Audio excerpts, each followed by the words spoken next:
Hello there everyone, welcome back to my channel Fanfiction podcast. Today we will start a new story about what if female Belle had a goblin with her. Before we start, please like, share, subscribe and comment in the comment section below.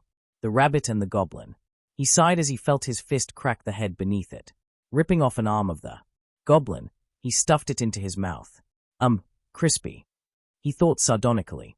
He whiled the time away by reminiscing as to how exactly he got into this situation. He needed something to occupy his mind as he continued the monotonous activity of digging out the magic stones and throwing them into his gullet. As did many enthusiasts of Japanese media, he got the chance to cross over after his untimely death. There was just one hang-up. Everything was completely random. His race, his skill, of which he only got one, and even the world in which he'd be thrown into. So he spun the wheel for the first time and it landed on DanMachi. Which was not bad, really. It wasn't his favorite story, but he liked the setting, and if his race and skill weren't too bad, he'd have a comfortable life. Even with a bad skill, he'd still be able to work his ass off and reach a respectable level of strength. That was the thought that went through his head when a small disaster happened. Because his second draw, his race, wasn't as lucky. It landed on Goblin. He had to admit to having a minor freak out then, but he composed himself and put his hope in his final draw. His luck returned and he rolled a pretty good skill. Devour, minor, evolvable. Starting out, the skill wasn't what he'd call a big cheat. He'd only get a minor boost in his stats when he consumed a dead creature with a very small chance to gain a skill, but Devour would grow with him, making it a potent tool to reach the top. Since it had a rather high ceiling from monsters, he usually had two chances for a skill, one from the first bite of the body and the other from the magic stone. He had to be careful not to remove the magic stone before he had his bite, since consuming the ash left over by the decaying corpse of a monster didn't count. Drop items were a rare third chance, but he couldn't rely on those. The chance to earn a skill increased in tandem with the strength of the monster. He only got one chance from creatures lacking a magic stone. The ability also came with a status screen. It listed his earned skills and how far along his enhancement was for his current level, as well as status-altering effects. It was a useful tool to track his progress and to warn him of status conditions. The latter part was especially helpful against things that were hard to notice, like mind-altering magics and slow-acting poisons. As a little bonus for his admittedly bad luck with his race, the deity who reincarnated him also gave him protection against scrying, and they altered the world's history just slightly to account for his origin.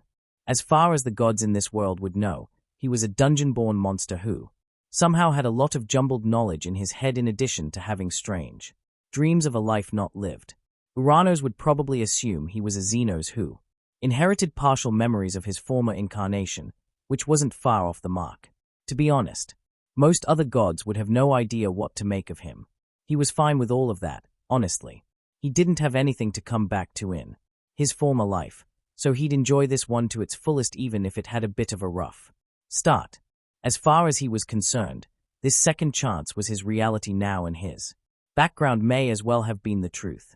His accepting nature and the composure with which he handled being transmigrated into the body of a goblin earned him a minor convenience. He received a self-repairing and self-cleaning set of clothes. A simple but nice linen shirt and decent trousers. He couldn't just run around with a loincloth, was what the deity commented at his questioning look. It would be highly undignified for my representative in this world, they added when he laughed lightly. He was thankful for those, honestly. Even though the clothes had absolutely no defensive value, being able to cover himself up and not rely on a tiny piece of cloth that was falling apart was worth a lot for his dignity. They'd also account for eventual growth spurts, the deity had stated while smiling mysteriously and refusing to elaborate on that. The shirt was of a deep wine red color and the trousers were a classic black. They were more comfortable than anything he'd ever worn before, and he was determined to never lose them. He truly cherished those things, since they were the only comfort he could call his own in this dark place. His thoughts turned away from clothes and to his unique situation in terms of his future growth. He knew for a fact that he had a magic stone. He could instinctively feel it in his body. But he also had the inexplicable certainty that he was owner of a bona fide soul. He wasn't entirely certain, but being a transmigrator in a monster's body may be the cause for that, and having both of those might even give him an unexpected boon. Possessing both, a soul and a magic stone storing his experiences, he theorized that he might be able to receive a blessing from a deity, a Falna. This would mean that if he found a familiar, he could essentially double dip. It was just a hunch, but he wanted to try it out. There was just one small problem. Who would bless a monster? He thought to himself before chuckling at the following thought. Well, depending on the timeline, Hestia might actually be desperate enough to try. He continued his musings as he cleaned his knuckles with a piece of cloth after returning to his home.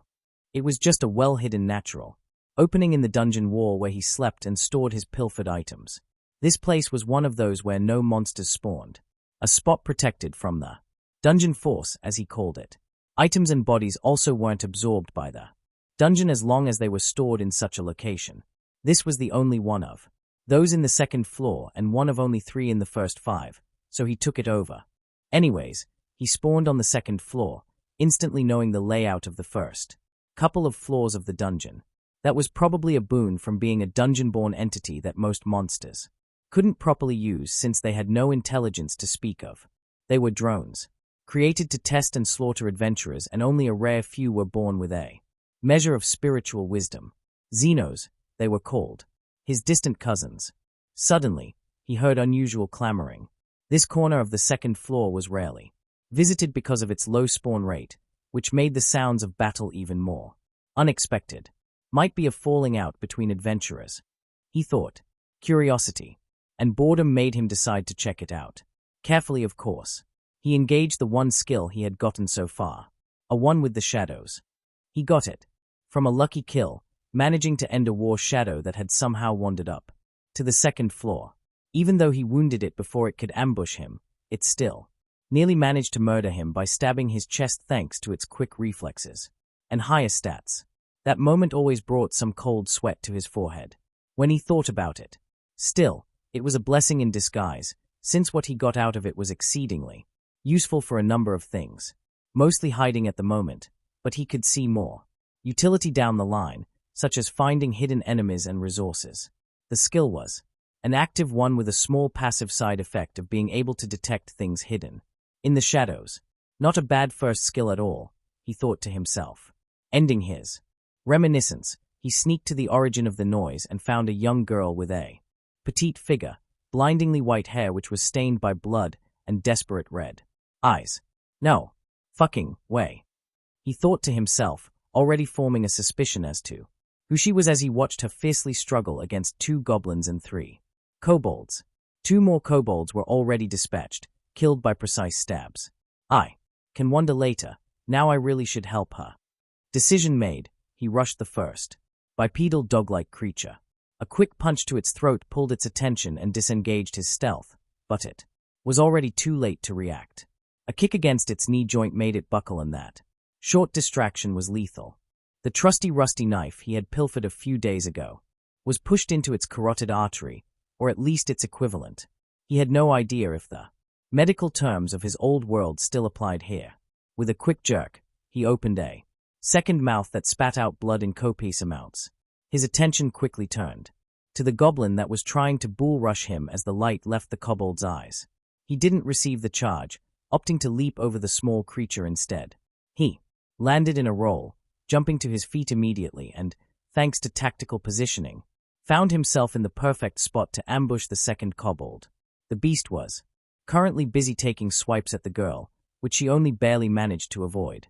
A knife to the back was a distraction and a half for most, and it gave her the moment of respite that she needed to push the pointy end of her sword into soft flesh. Only the 2 goblins and a confused kobold were still alive. One of the goblins had his aggro concentrated on the girl, while the other one had just gotten to his feet again after his failed charge.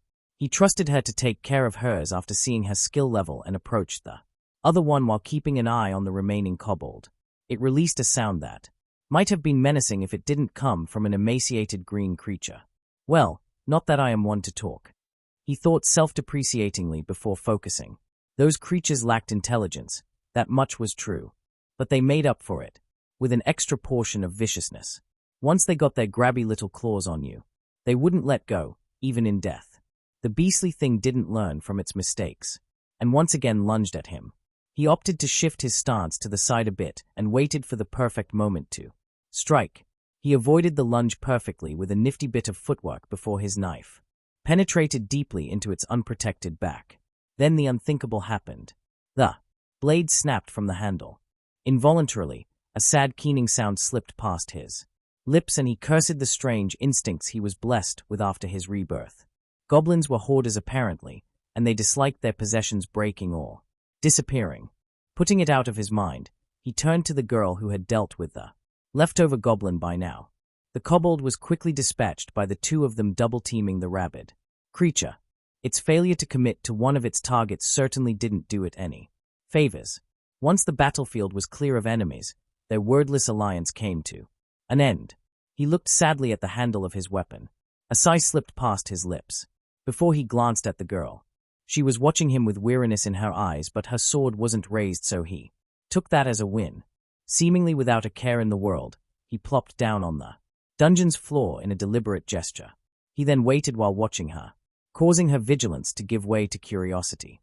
He'd rather keep his verbal communication to a minimum, since he had a hard time communicating at all. His voice box wasn't made for it, judging by the few attempts he had made. Additionally, he didn't even know if he understood the language they used. This girl was the first living adventurer he had actually met instead of avoiding her. He was certain that the usual reaction of an adventurer would be kill now and cash in his magic stone later, not that he could blame them for that. Nevertheless, in the week he was here, he went out of his way to minimize the chance of meeting with an adventurer out of fear. But if she was who he thought she was, then she was his best chance, and hopefully, he'd finally be able to ascertain his communicative abilities. He had a good guess as to who the little albino girl was, and she wouldn't simply attack him, as long as he wasn't aggressive. So, why did a goblin help me out? Tilda Isabel Cranel Tilda. So, why did a goblin help me out? She asked herself, expecting the question to stay unanswered as she carefully relaxed after experiencing the true terror that was the dungeon for the first time. Up until this encounter, she had mostly faced singular creatures with a couple of double encounters in between, but those 7 had somehow gotten the drop on her. She was well and truly ready to despair when another goblin appeared from nowhere, only to nearly lose an eye when she was distracted by the fact that the newcomer was skillfully attacking the monsters instead of her. She got another surprise, since she didn't foresee the goblin to open its mouth and form crude words in a rather excited tone of voice. You, different. Not monster. Her mind blanked. She stood there, dumbfounded for a long moment, before she found her mental capacities returning. What the heck? She thought to herself, before the implications hit home. Horror spread within her when she registered that she might have killed intelligent creatures simply for her own gain. Before she could truly sink into that pit of self-loathing, the raspy voice once again sounded out. Very rare. It said while pointing on itself while looking at her with bright eyes that somehow conveyed his understanding of her thoughts. More, deeper flaws. It then pointed at the corpses around them before seriously pointing at itself again. It then continued with a strained voice. Those different, mindless drones. She felt relief flush through her when she heard that. The sensation was so strong that she felt her legs give out under her, which apparently alarmed the goblin. It rushed up to her with a surprising amount of worry in its eyes, which was the only reason why she hadn't raised her sword. It stopped shortly before entering attacking range, being strangely respectful of her personal space, before asking, "You okay?" It either had no practice speaking or its anatomy didn't support the act because its voice was growing more scratchy and it seemed to be in pain whenever it said something. I'm fine. Just a bit exhausted and beaten from the experience. Nothing a healing potion can't fix. I promise. She smiled at the green creature to reassure it, and it seemed to be frozen for a moment before making a strange sound in the back of its throat that made her laugh for some reason. Now, little guy, why exactly did you help me? You want something from me, right? Tilda. He was surprised. The female version of the protagonist seemed to be a tad more mature and aware than her male counterpart. He nodded at her. He had a plan. Well, more like a strange idea that he hoped would work. He didn't want to stay in the dungeon, eating nothing but raw monster meat and magic stones for the upcoming future. He wanted to witness the vibrancy of Orario with his own eyes. Leaving the dungeon alone and without support was too dangerous. So he wanted to use this chance to reach one of his goals. Tame me, he told her. She looked at him, shock plainly visible in her eyes. That was his plan. It wasn't a brilliant one, but he wasn't a brilliant guy, so that was okay. He knew he was too hasty, and there were people out there who'd use his unique position to build up a force in the dungeon and compete with the guild for influence or something crazy like that.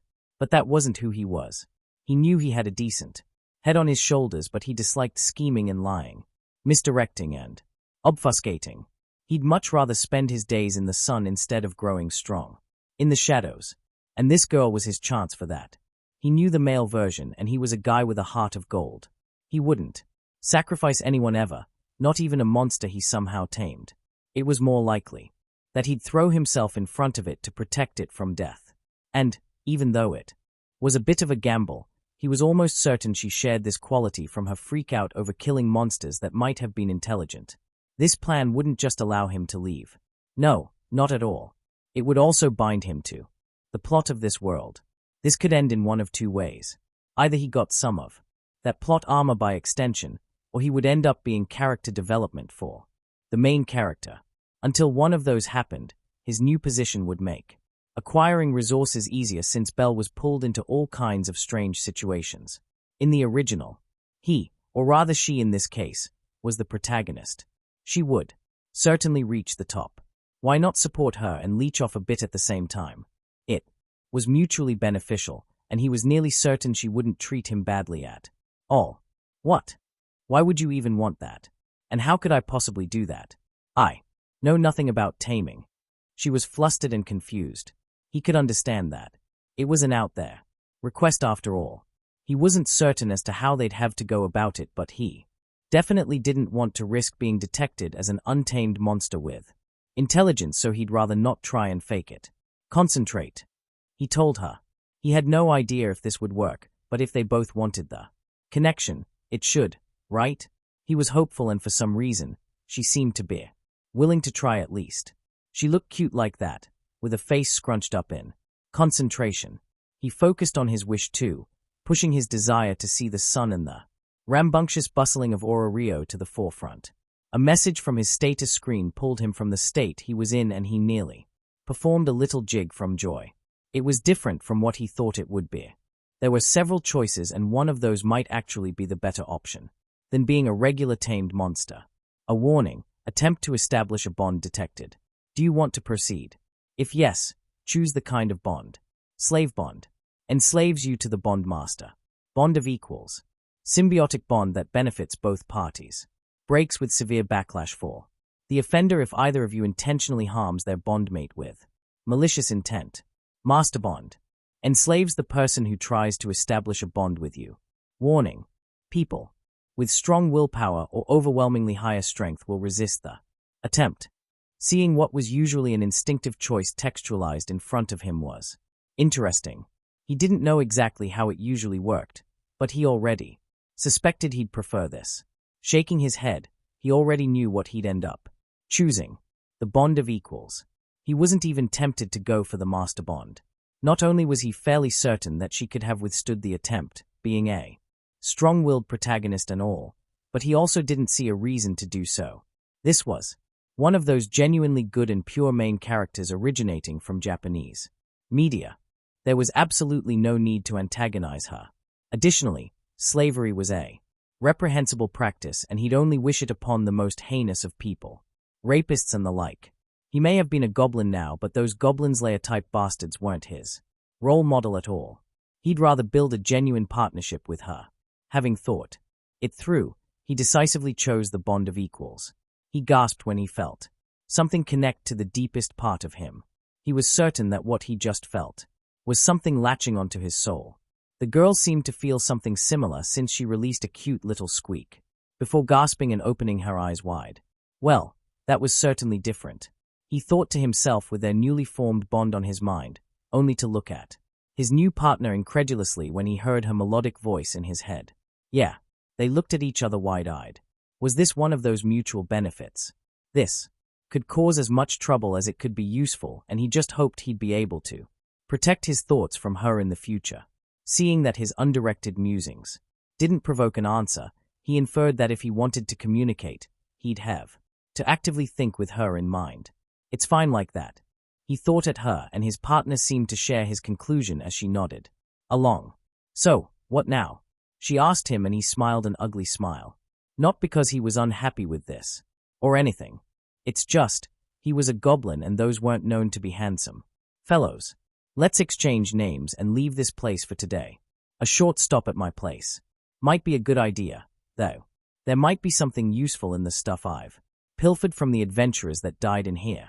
You used up your health potions, right? I'm reasonably sure I have some back there. She nodded hesitantly before asking him a loaded question that he could thankfully answer satisfactorily. If he was honest, that might have changed if they'd found each other later. Did you kill any of those adventurers? He shook his head and answered clearly and honestly. I didn't. You are the first living one I've encountered since I've avoided others. I'll be frank, that would have probably changed down the line.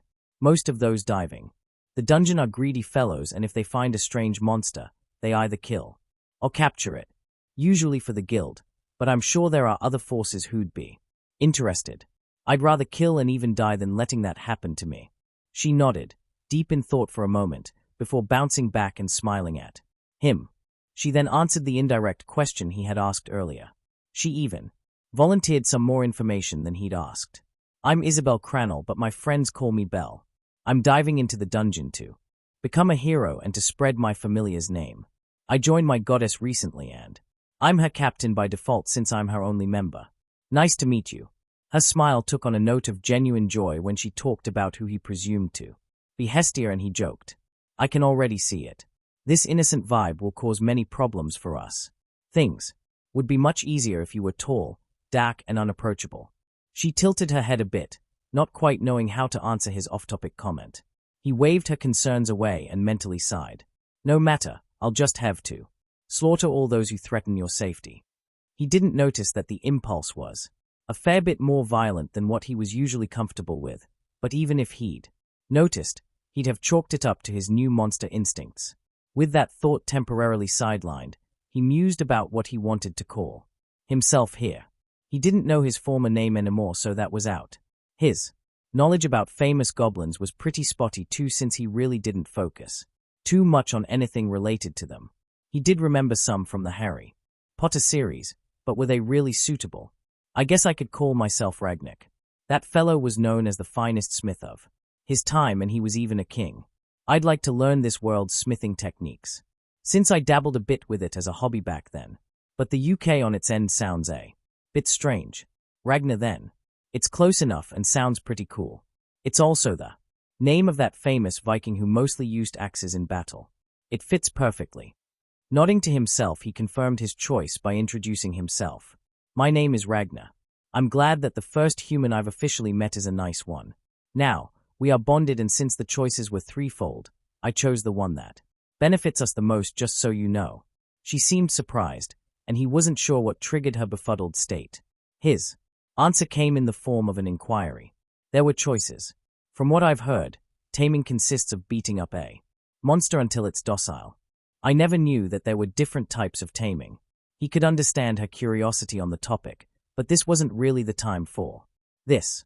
While they were communicating at the speed of thought, they really shouldn't linger too long. Let's talk about this on the way. I'll answer your questions, but it would be safer to leave here since the sounds of battle may call monstrous reinforcements. Let's hurry to my place and leave the dungeon afterwards to get you registered as a tamer. Her curiosity was radiating from her, and she nodded. On the way, she asked countless questions, most of which he tried to answer as satisfactorily as he could. He was shortly on the fence if he wanted to tell her that he was a reincarnated individual, but quickly decided not to. It was a fresh start, so he should treat it as such. Not to mention that knowing too much could be harmful, and while he was protected against prying gods, she wasn't. Mind made up, he fed her the cover story. It wouldn't make any difference anyways, he thought to himself. He was already over the fact that he'd died. There was literally nothing that bound him to his former existence. The only people he genuinely missed were his best friend and his mother, and they had died several years before his accident.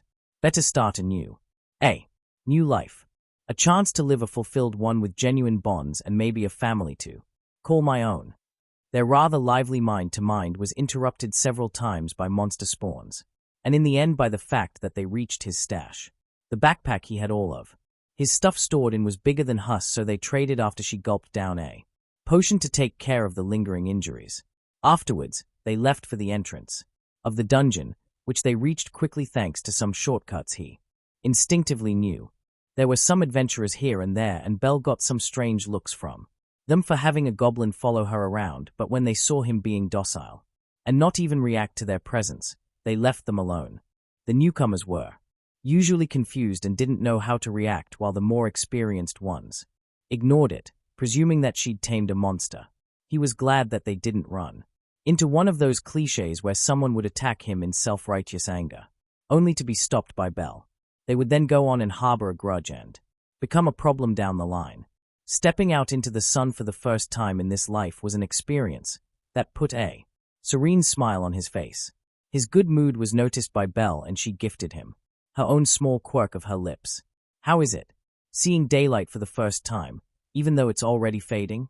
He sighed heavily as his sensitive ears took in the familiar rambunctiousness of a bustling city. They twitched involuntarily as excitement got the better of him. Even though I hadn't seen it yet, it still feels nostalgic in a way. I've told you about my dreams, didn't I? It's how I know the language and bits and pieces of the world's workings. Thank you for doing this for me. I'll be forever grateful. This was what he decided to go with.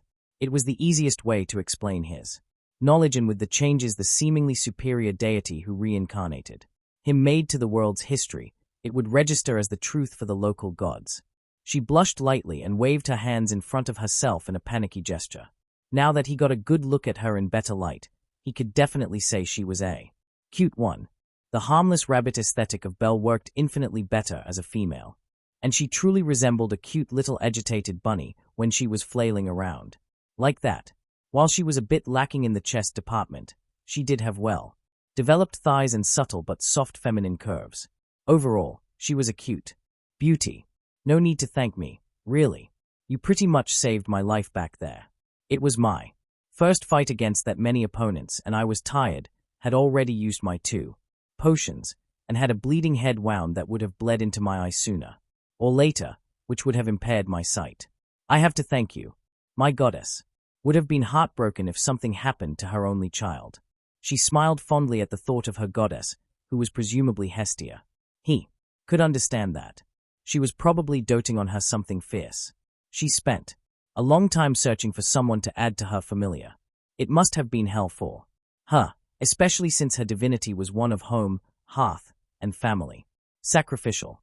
And sacred fire too, if he didn't remember incorrectly. Honestly, even if the myths are different in this world, she should still be one of the most powerful deities around. I can't remember much background information, but she shouldn't have been a pushover. Her late descent did her no favor in finding people willing to join her. They simply didn't want to join up with a newcomer who didn't lead an established familiar at that point. Her tardiness made her a tragic case. I'm certain if she descended earlier, she'd have established one of the leading familiars simply because of her domains. No one embodied the concept quite as perfectly as her. He shook his head to clear it from idle thoughts and turned to Belle curiously. He didn't actually know if her goddess was Hestia. It was entirely possible that this universe was different in that regard too. Her gender might not have been the only thing that changed. So, who exactly is your goddess? You told me you are an only child as of now. Right. So she must have descended not too long ago, right? Belle nodded with a smile and turned around to look at him while walking backwards. He wanted to warn her that this was dangerous, but no one was around here at this moment, so he just kept his eyes open to warn her just in case. My goddess is Lady Hestia. She hasn't been here for long yet, but I'm certain our familiar will grow quickly. After all, my goddess is kind and warm. She is a bit childish and adorable, but at the same time motherly and stern when necessary. And most importantly, for me, she is home. I'm sure you will like her. Oh, that smile is a dangerous one. She nearly blinded me. He amusedly thought to himself before warning her of the step behind her. The awkward little half-hop, half-stumble with which she cleared the obstacle made him cringe in concern, but she managed to keep her balance and only laughed lightly before finally turning around again. His concern faded when he heard her laugh. It was a fascinating sound. Her name is certainly appropriate with that voice. It reminds me of the sound of a bell. As they continued on their way to the guild, they encountered some more adventurers, though luckily no one attacked the lone goblin following obediently behind the petite girl. He was glad that most people here seemed to be rather reasonable, at least in public. It was a pleasant surprise, really. Finally, they reached the building and they entered without much fanfare. Immediately, Bell zeroed in on a young woman with long ears, glossy brown hair, and green, stern eyes behind oval glasses. From his knowledge of his past world, he suspected that this was Aina Tulle. The woman noticed the two of them and lit up when she saw Bell, only to frown confusedly when her eyes fell upon him. She turned her questioning gaze onto Bell, only for her to smile apologetically and motion to the backroom. This wasn't the first time she needed privacy, it seemed. He was curious, but it would have been impolite to simply ask. She received a short nod of confirmation and immediately changed directions. They followed the presumed half-elf and soon reached an empty room that was set up for privacy. Turning around, Aina immediately got to the point with crossed arms and a slight frown born of concern. Why do you have a goblin following you around? I mean, I can guess that you accidentally tamed him, but why did you decide to keep him around? This happens from time to time to people with high affinity for monster taming, as you surely read in the handbook for beginners I gave you. Most simply end their life, since a tamed goblin really isn't that useful. He was a bit taken aback by the callous way she talked about him and his brethren, but couldn't really fault her logic. Most goblins were rather useless. There were stronger variants in deeper floors, but those in the first levels were weak and savage little shits capable of nothing but the simplest of tactics. He saved my life, Bell told the guild employee with a silent voice that somehow still held a certain firmness. At learning that piece of information, Aina's eyes sharpened. Tell me everything. And she did. Or rather, she told her the watered-down version they agreed upon. They still outed him as a variant capable of stealth, but they kept the true extent of his intelligence under wraps. Aina sighed and looked at her incredulously. Being ambushed on the second floor is incredibly rare. Well, by monsters at least. She added as an afterthought before catching herself. She continued as if she hadn't just implied that adventurers were more dangerous than monsters. Well, she was correct anyways. I can't fault you for that, but I'd still ask of you to be more careful. You don't want to lose your life because you made an avoidable mistake before you even had the chance to grow, do you? Chastised, Belle nodded with her head down, missing the soft smile she got from Aina. He saw it though, but decided to keep it to himself for later. Say, do you really charm all you meet with the light you exude? He mused absent-mindedly, before paying attention to the conversation. That said, he saved you before you two even had any contact with each other. That hints at an extremely strong affinity for taming. Are you sure you don't want me to contact the Ganesha familiar? They might even work out a trade to transfer, Firmly, Belle rebuffed her with a resolute gaze, her devotion to her goddess shining through. Thank you for your consideration, but I have absolutely no interest in betraying my goddess like that. I am a member of the Hestia familia, and it is my dearest wish to elevate that name to a household name in Orario. My goddess took me in when no one else would. She accepted a lost child into her bosom, and she treats me like family. She gave me hope when no one else would. What more could I ever want? Aina gave her a wry smile that told him that she could think of several things that she might want, but at the same time, it was clear that she admired her loyalty, and he did too. There was no hesitation. She didn't even let her finish making her point. It was clear that nothing would convince Belle otherwise. Now, do you want to kill your goblin, or do you want to keep him around? Do note that he will need to be fed every once in a while. Giving him some low-level magic stones should be enough to keep him satiated, but if you fail to feed him in time, he might become a danger to the citizens of Orario, especially with a stealth ability. This would fall onto you since he is your responsibility. It's a bit of an unnecessary risk for what amounts to be a meat shield on the upper floors. Aina was taking this seriously, and he was glad for that, but did she have to talk about his death and perceived uselessness so casually? She was really looking down on him, and he wasn't one of those fellows who enjoyed to be degraded by a beautiful teacher as she punished them with a ruler while she stepped on them. At least Belle once again confirmed her loyalty by not even thinking about it before. She answered, "If it isn't too much trouble, I'd like to register him as my tamed monster. Don't worry, I'll feed him well and he won't attack random bystanders. He's a fair bit more intelligent than his brethren." She turned to him with slightly apologetic eyes and a sorry tilde in his mind before starting to command him to convince Aina. He sighed internally as he followed her words. A bit of humiliation in exchange for the ability to roam the city relatively freely and enjoy the sunlight on his skin. He'd accept it gladly. A measure of pragmatism was necessary to lead an enjoyable life. Luckily, she didn't ask anything too embarrassing of him. He followed several standard commands like turn around and jump on one leg, until Aina was satisfied with his level of obedience and agreed to register him if a bond did indeed exist. She told both of them to put a hand on a crystal. This is a magic tool developed by the Ganesha Familia in collaboration with the Hermes Familia. It will determine if a bond exists, and if yes, it will measure the strength of the bond. The stronger the light, the stronger the bond. Aina explained before activating the tool. She was a bit surprised when it shone a fair bit stronger than she expected, implying a more powerful bond than usually possible when it was just established. She easily explained it away herself by stating that it wasn't that far outside of the norm and could be explained by her natural affinity. He received a metal bracelet that was linked to Belle with a drop of blood, and soon he was officially registered as her tamed monster under the name of Ragnar. The fist bracelet was free of charge, but should he lose it, Belle would need to pay for a replacement. She put some extra information such as variant Goblin. He spawned with fancy clothes.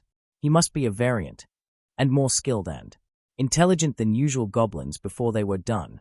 Well, that's it for today, I guess. Do you plan to enter the dungeon tomorrow? If yes, please do stock up on potions before you enter, and keep to the first 3 floors.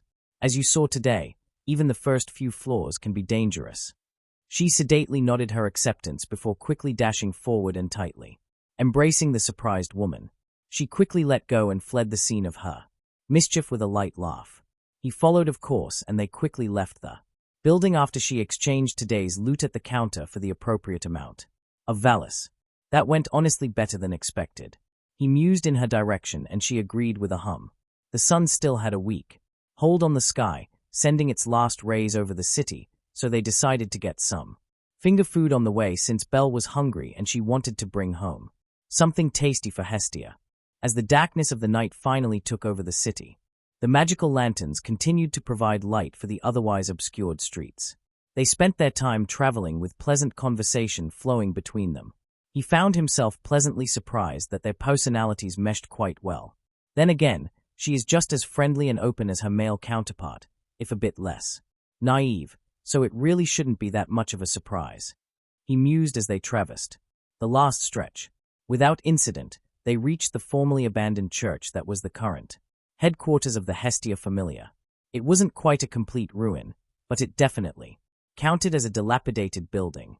Belle gave him an awkward little laugh as she seemed to be slightly ashamed at the rundown state of his new home, but he quickly reassured her. It's not too bad. It has a decent size and the foundations should be really solid. Once we have enough funds, we'll be able to renovate and even expand the building. Until then, let's make the best out of it. And he meant it. Religious buildings, even those in heavy disrepair, oftentimes had a good foundation to build upon. This one even had a basement in good condition, which ascertained his opinion even more.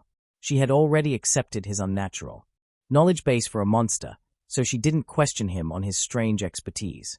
Instead, she beamed at him, having clearly felt the honesty of his words. It was possible to suppress it, but if they didn't, then some emotion bled through the link. When it was active, it wasn't a hassle to keep emotions from seeping through as it only needed a minuscule amount of focus, but the bleed over was useful in moments like this. He took a deep breath when Belle opened the door since he was slightly nervous. About meeting a goddess. Would she accept him? Would she reject his ugly visage? And refuse to even glance at such a lowly creature? He blinked. Where did that come from? That doesn't sound like me. I have my problems, but I'm usually not such a wimp. He shook his head and firmed his resolve as he waited. They agreed to let Belle tell the complete story before he met Hestia. He continued to dwell on his thoughts when suddenly the door slammed open. Again, and a short but well-endowed girl with black silky hair, glowing blue eyes, and a white dress on the shorter side stormed out. She looked around until her eyes fell on him and a radiant smile took over her face as her eyes gleamed. "Oh, you are the little one who saved my daughter." Her words were nearly shouted into his face and her facial expression was a mix of relief, joy, and excitement. She clearly didn't care about his appearance because she half-tackled him into a hug while repeatedly murmuring thank you into his ear. He didn't really know how to deal with this, especially when she started to cry, so he simply patted her back awkwardly while croaking out in his scratchy voice. There. A wet laugh interrupted her crying and she finally released him to wipe her eyes. Before standing up, she grabbed his hand and pulled him along with a radiant smile. "Come on in. Since you are bonded to Belle, you are part of the family anyways." That hit him harder than it should have. She just accepted him without question. There was no suspicion or godly interrogation. He saved her daughter and bonded with her, and that was enough. It had been a while since he had a family. He was a bit of a loner in his past life, especially after his mother died, so this feeling of belonging was a long-forgotten sensation. He chose to cherish it and let her pull him along. What followed was Hestia's worried ranting that was observed by Belle, who wore a fond smile the entire time. She rested her chin on top of her knees while hugging her legs to her chest.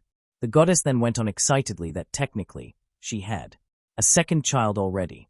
Her familial gaze made him vaguely uncomfortable, but in a strangely good way. He took the chance to loose this awkward feeling by throwing in his theory of his possible capability to receive a Falna, which was met with copious amounts of skepticism from both of them, but she promised to try. Later, much to his excitement, as he sat there on the couch that would be his resting place for the time being, his eyes softened as he took in the atmosphere.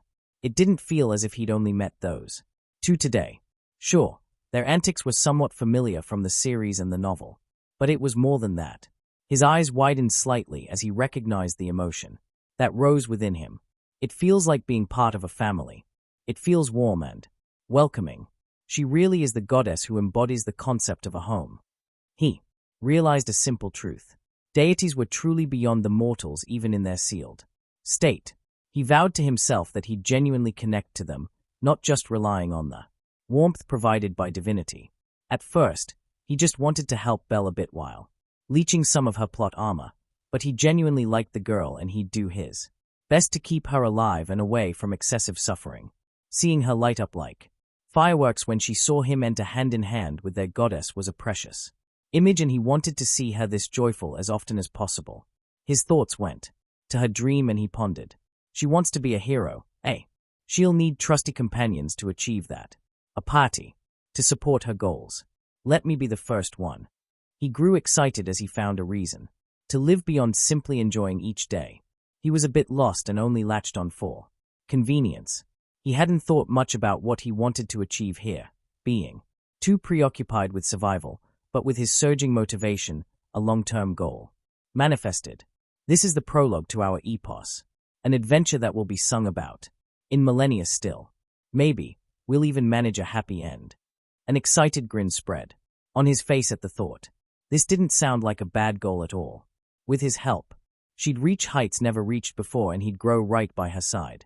Power has no real value if you are all alone at the top, after all. Tilda Ragna Tilda. Finally some time to properly go through everything. He thought to himself as he rested on a thick blanket on the ground. He needed to keep an eye on Belle and their surroundings before they arrived, and he didn't want to be impolite and not pay attention to their goddess at their first meeting afterwards. Splitting one's awareness was harder said than done without a skill or stats high enough to increase his mental faculties beyond the limits of what was naturally possible. Now, that he finally had peace and silence. He could concentrate on what had changed. First of all, he remembered fondly Hestia's befuddled face when she tried to give him a Falna to humor him and saw it actually working. The confused she'd released before she accidentally slipped off the couch only to hurt her behind and curse him with words that barely counted as curses because he was laughing hard. Enough to bring tears to his eyes was such a precious moment. Even now, it still made him chuckle. Belle consoled her quickly, though her eyes were laughing too.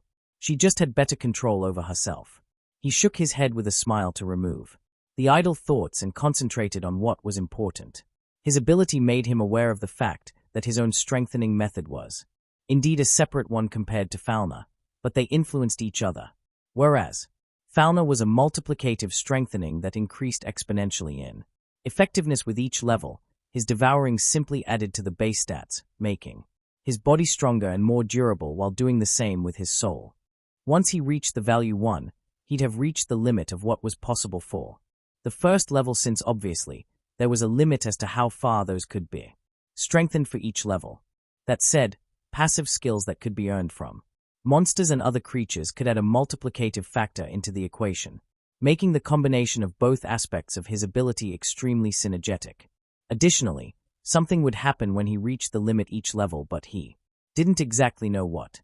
He did have a suspicion though.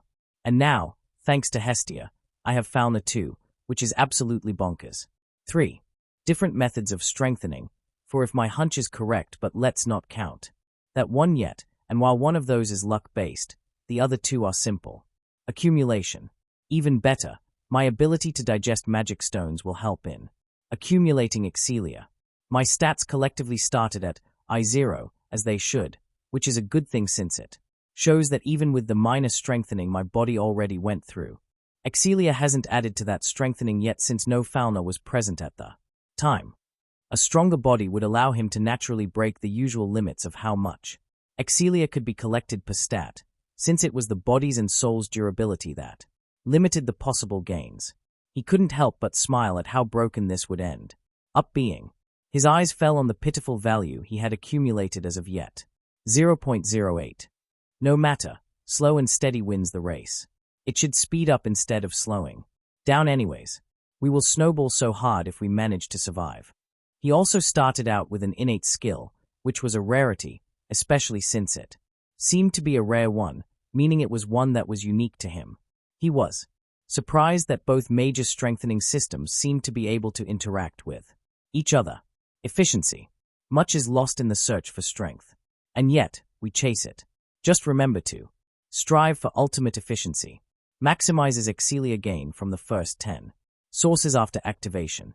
Can be transferred to another target linked to the user. Passively increases the chance for skill gain minutely for each member of the species taken down.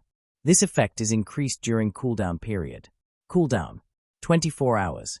Skill will increase in effectiveness with each level up and While it was unknown just how much was lost, it was clear that the efficiency of collecting Excelia was extremely low, especially if the target wasn't actually a challenge to slay.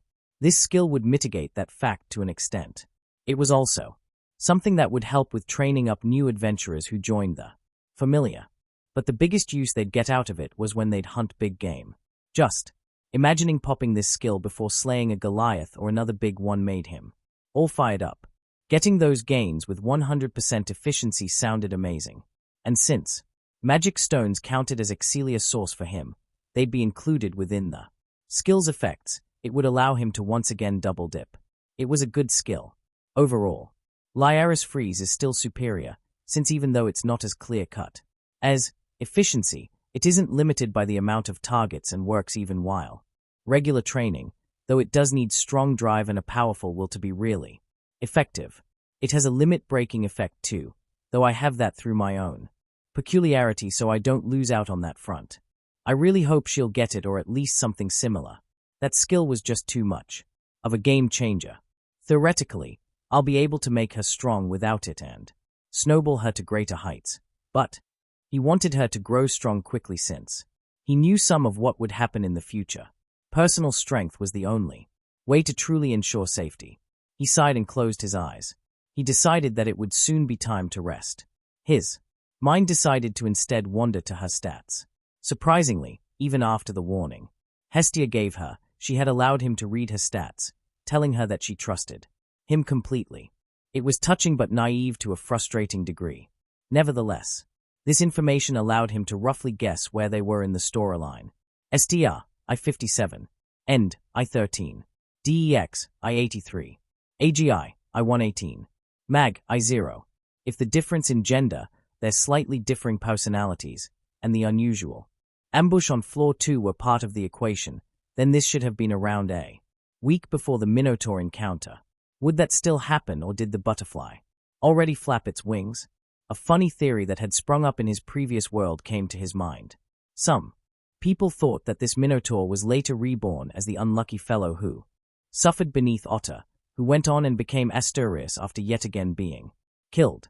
He found that to be unlikely since those two events were pretty close to each other on the timeline, but it was an amusing thought that this single beast would go through 3 lives and end up as Bell's rival.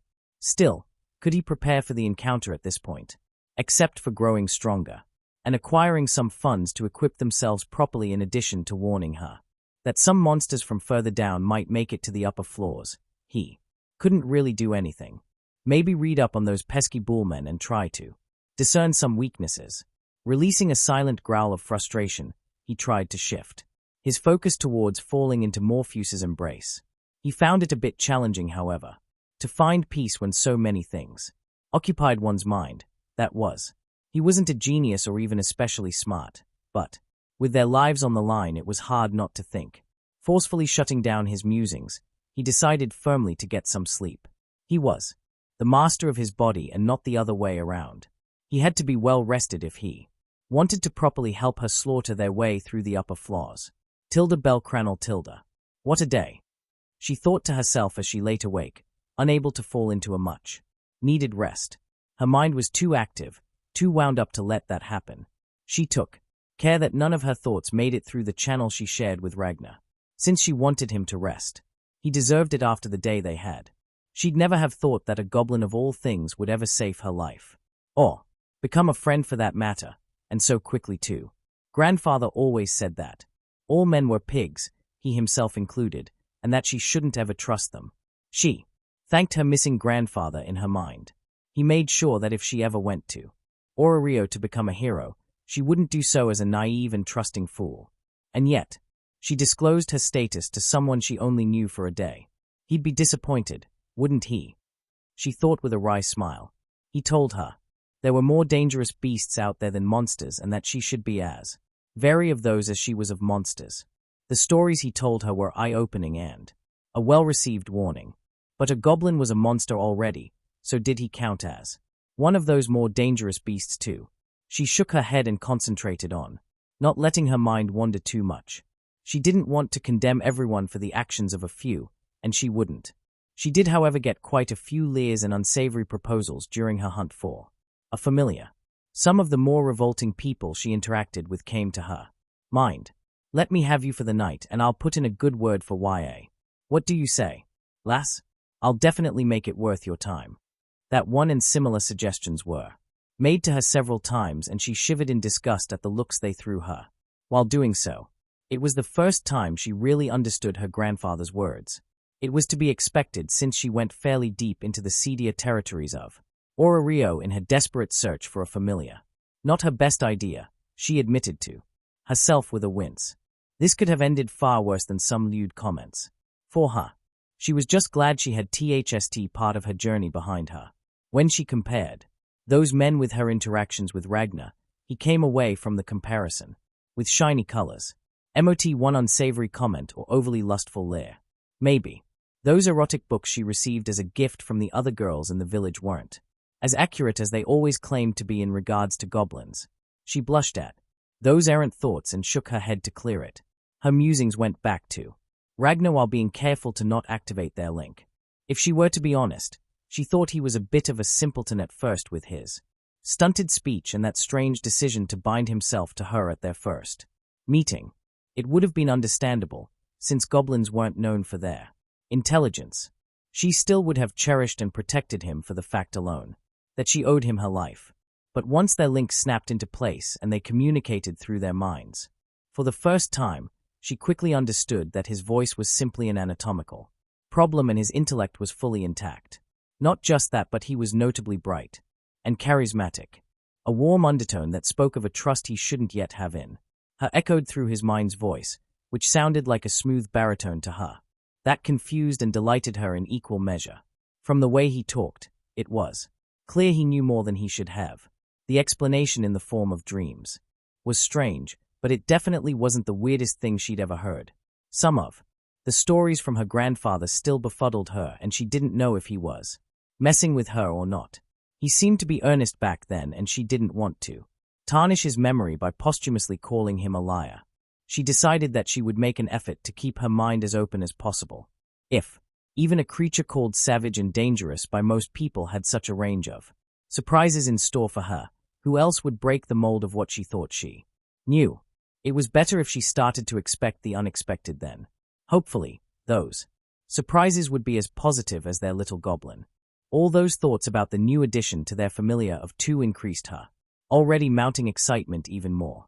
The familiar had its second member. Sure, they couldn't acknowledge the fact out in the open, but she didn't mind that too much. They knew, and that was enough. He was a surprisingly good fit for them, even though he was a monster. At least she felt that way. She felt his determination in the end of the evening, along with some words that didn't allow much wiggling room in terms of interpretation. She couldn't help the little smile on her face as warm feelings rose within her. He was overwhelmed by the enthusiastic welcome from her goddess, and he was glad to have been made a part of this familiar. This caused some of his emotions and thoughts to slip through the bond, and she felt the fervor to help her reach her dream ignite within him. It was a simple but strong desire, and she was glad that he believed in her. Because if he was like all the others who knew, who believed her to be a naive little girl for dreaming of the impossible, he wouldn't want to make her dream come true. Slowly, those warm emotions of gratitude and appreciation for having at least some people who believed in her lulled her mind into a daze and finally to sleep. For the first time since her grandfather left her, she fell into a slumber with a smile on her lips. Tilda Ragnar Tilda. With a grunt of effort, he chopped through the leg of the kobold as he passed its body, leaving it wide open for Belle. She took the chance immediately and reaped its life with a precise thrust. Hefting up his new weapon onto his shoulder, he asked, "How many was that?" "I think it's 17 of those canine blighters, right?" Belle nodded absent-mindedly as she cut out the magic stone from the body. 3 days it's been since he received his Falna, and they went into the dungeon daily, slaughtering his brethren and their dog-like comrades as well as some dungeon lizards. He looked down to admire the tool he chose to arm himself with. Finally, he had enough strength to effectively wield his weapon of choice, the mother of them all, the axe. He always had a bit of a fascination for them. In his past life, this manifested as him gleefully volunteering to chop wood in their holidays away from civilization. If he could keep the axe afterwards for a while, he'd go on to fight against everything his mind conjured up for him. He even watched effective maneuvers for battle with an axe on YouTube and practiced them whenever he had the chance, which came in handy just about now.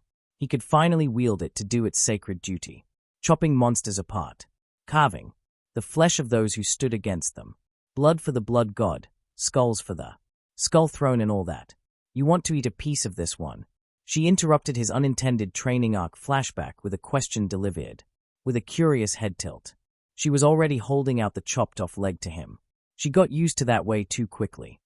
He thought to himself with a sweat drop as he nodded thankfully and bit into the treat with a slight grimace. Skill gained, olfactory enhancement. Skills learned from this enemy type. 2 halves. He blinked in surprise before reading through the description. "It's useful, I guess," he mused. It was a toggle skill without cost. It increased the effectiveness of his nose by a factor of 5. Nothing groundbreaking, but situationally useful. The other skill he'd gained from this enemy type was an active skill costing stamina, namely, Bestial Swipe. A simple strike with a force multiplier of 1.2 that had to be performed horizontally. The main advantage of this skill was that it could be performed with every weapon, and even barehanded. It had a small bonus effect of passively increasing one's attack speed while using bladed weapons or claws. Not the strongest skill, but it was his first real combat skill. It was a versatile one, and as long as he could stack other weapon skills on top, it wouldn't fall out of use.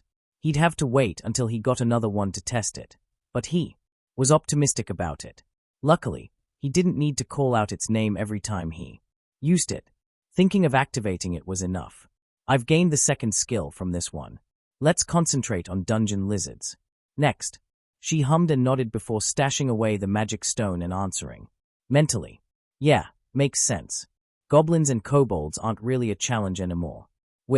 Make a good team." She gifted him with a heartwarming smile before they started planning for the rest of the day.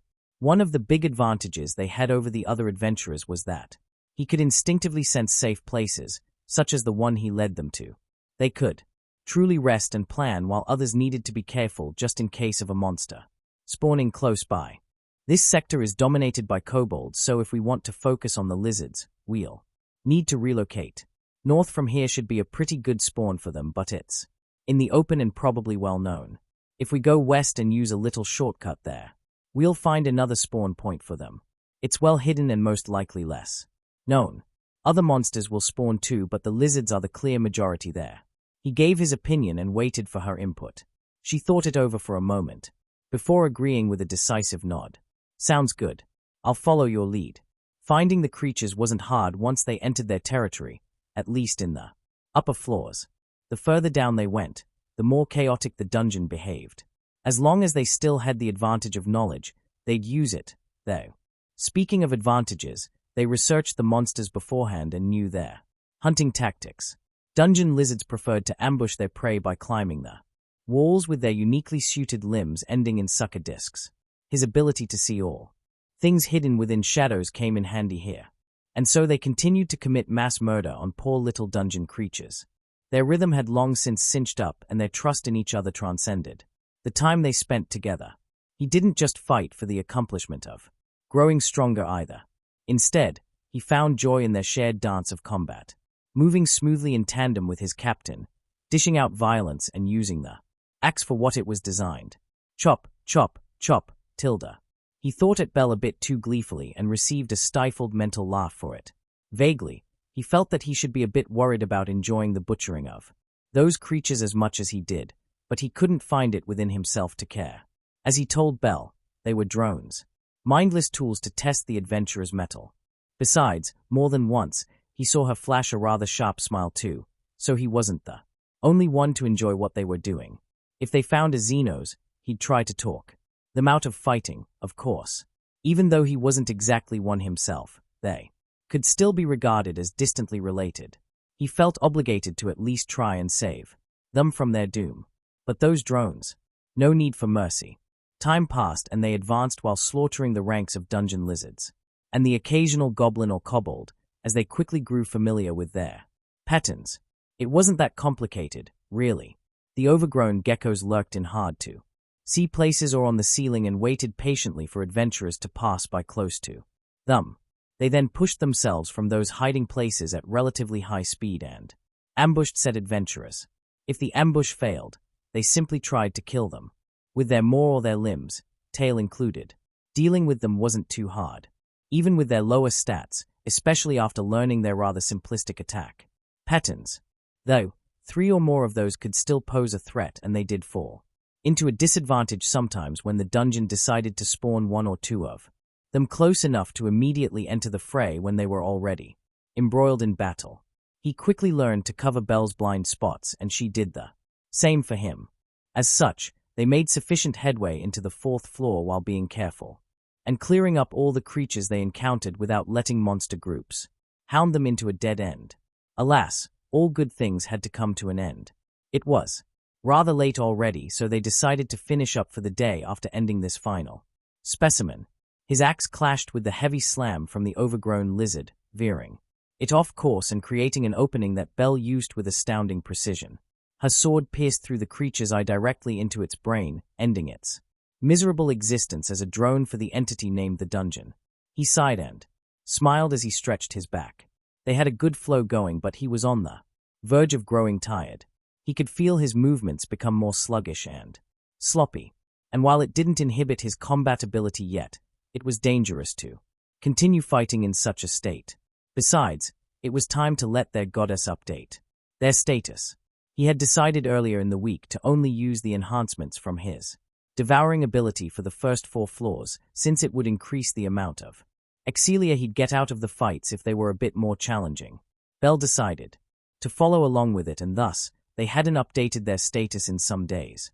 Honestly, they were surprisingly efficient if they took into consideration their rather low stats. We compensate with our teamwork, and it's working well. Interrupting his own thoughts with a satisfied smile, he turned to Bell, who had a small grin on her face while cutting out the magic stone from the dungeon lizard. After throwing a small piece of its tail in his general direction for consumption, all in a day's work. I'm sure our growth will be pretty steep. I can't wait to get my first update, he told her as he chewed on the lizard meat, letting some of that satisfaction slip into his mental voice. They were growing more attuned as they were still learning each other's habits. Them working together was more than just doubling the combat power of their party. They covered for each other's weak spots, which allowed them to concentrate on how to efficiently slay their foes. Their kill count far exceeded double of what they could have achieved alone in the same time frame, and it was safer too. They further increased their efficiency by buying proper tools to remove magic stones. It was a bit costly but well worth the price. Judging from Bell's expression, she agreed wholeheartedly with his comment. She quickly collected the drop item that had luckily dropped from the last lizard, which was a small patch of its hide, before collecting her backpack. As they started their trek back to the surface, they exchanged pointers on what bad habits they noticed in each other. Reflecting on one's performance was an important factor for growth. After all, he was just stretching his slightly sore muscles while yawning as they ascended to the first floor when he noticed a golden glint. Before he had time to react, something small and feathery suddenly entered his gullet at high speed. Surprised by the sudden intrusion and the speed of the object in combination with his inattentiveness, he fell back on his ass with a completely befuddled expression on his face as he choked lightly while swallowing accidentally. A hard and smooth object suddenly spawned in his throat and slipped down too. Skill gained, fleet-footed. Doubles your effective speed while moving away from an enemy. Cost, free. Skill gained, dungeon-defying luck. Increases the chance for item drops for you and those linked to you in tandem with the monster's strength. Cost, free. Skill gained, enduring runner. Halves stamina cost for movement-related skills. Cost, free. Skills learned from this enemy type, 3/3. What the fuck? His outburst finally sent Bell, who had watched the scene wide-eyed, over the edge. She laughed hard enough to send her sprawling as she looked at his expression with tears in her eyes. She only got herself somewhat under control when a group of adventurers approached them hurriedly from around the corner. Oi, lass, did you maybe see a bird somewhere around here? Around this big? Quick as a lad's first time. Still amused, she blushed a bit at the guy's analogy before giggling again.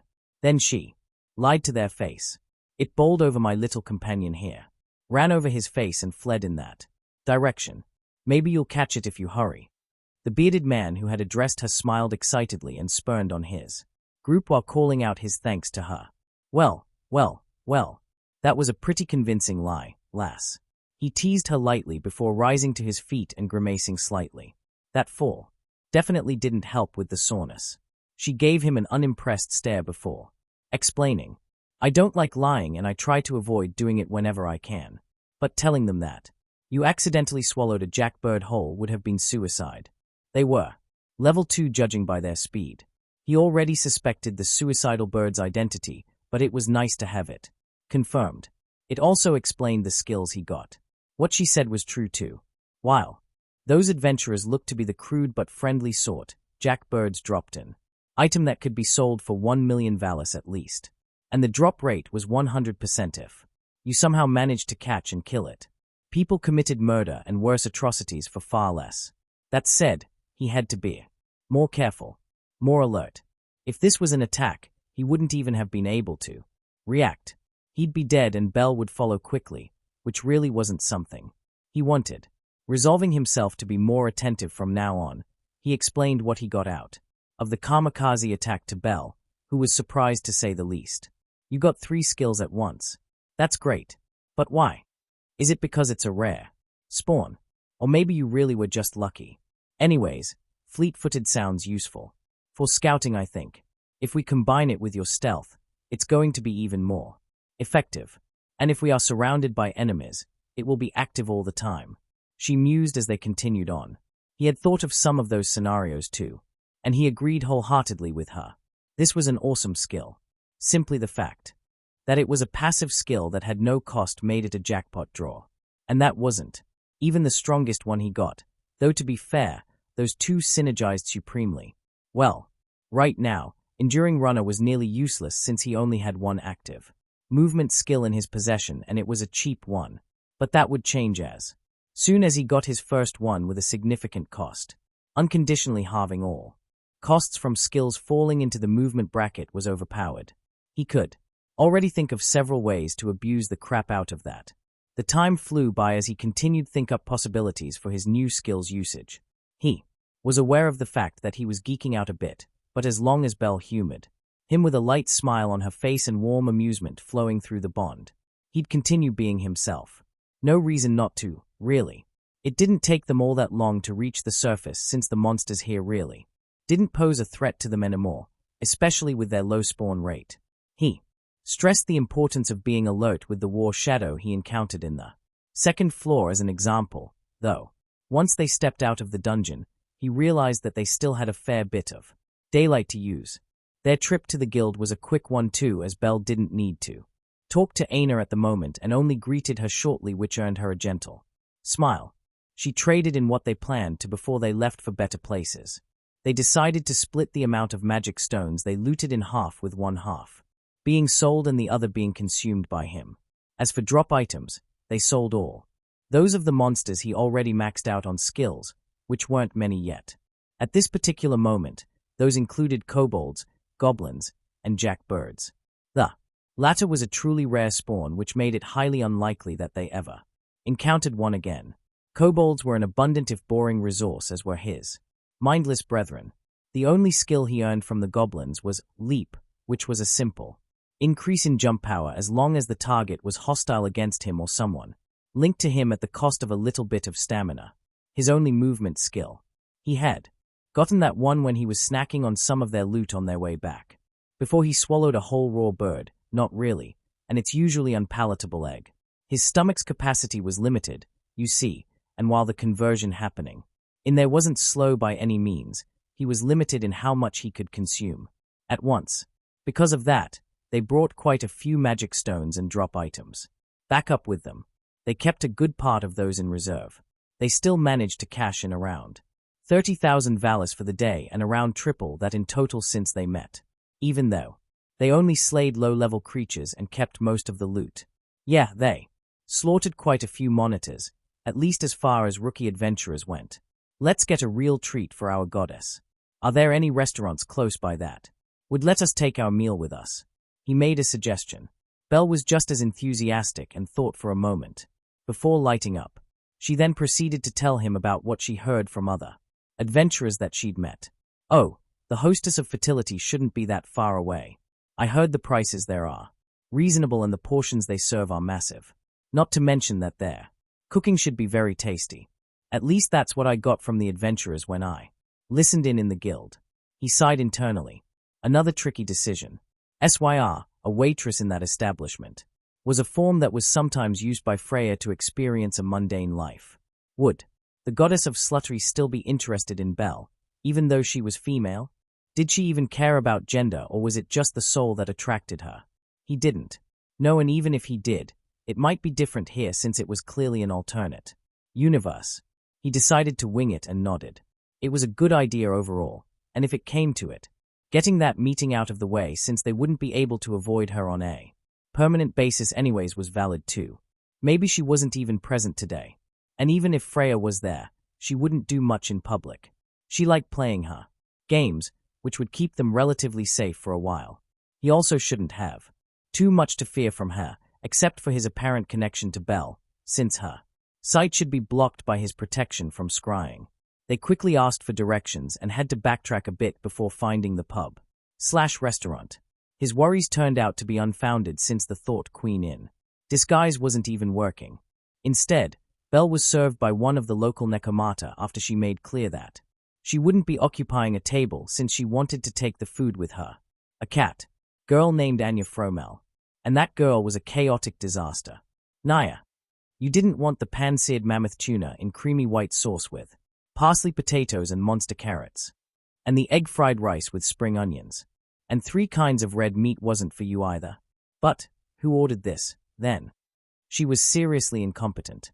After taking Belle's order, she left them waiting at the counter as she stormed off to the kitchen while failing to look where she was going, which nearly caused her to bowl over the female elf who was most likely. Why? She then managed to get their entire order wrong and started panicking when being told so, which caused her to return to the kitchen in a reckless manner once again. He could only stare and wonder how she kept her job if she was this airheaded all the time. Well, she's cute at least, so maybe they use her as a mascot. He mentally mused at Belle, who sent her amusement and admonishment over the link while keeping a straight face. The second time she came up to them with food that wasn't even close to what they had ordered caused Belle to release a helpless laugh. She was understandably nursing a slight headache. With a sigh, she took the containers and made sure that they were at least properly closed before addressing the distraught server. Look, I'll take it anyways. But I ordered 3 meals, not 2. Would you be so kind and get our 3rd mystery portion? We'd like to return home after a trying day in the dungeon, and frankly, you are delaying us. She stayed polite and friendly, but he could feel her pouring her frustration into their bond to take off the edge. He refrained from laughing though, since they were in public and he wasn't yet even close to strong enough to face the fallout if it became clear that he was far more intelligent than usual monsters. Instead, he sent her his amusement with a straight face just as she did earlier, earning himself a gimlet eye.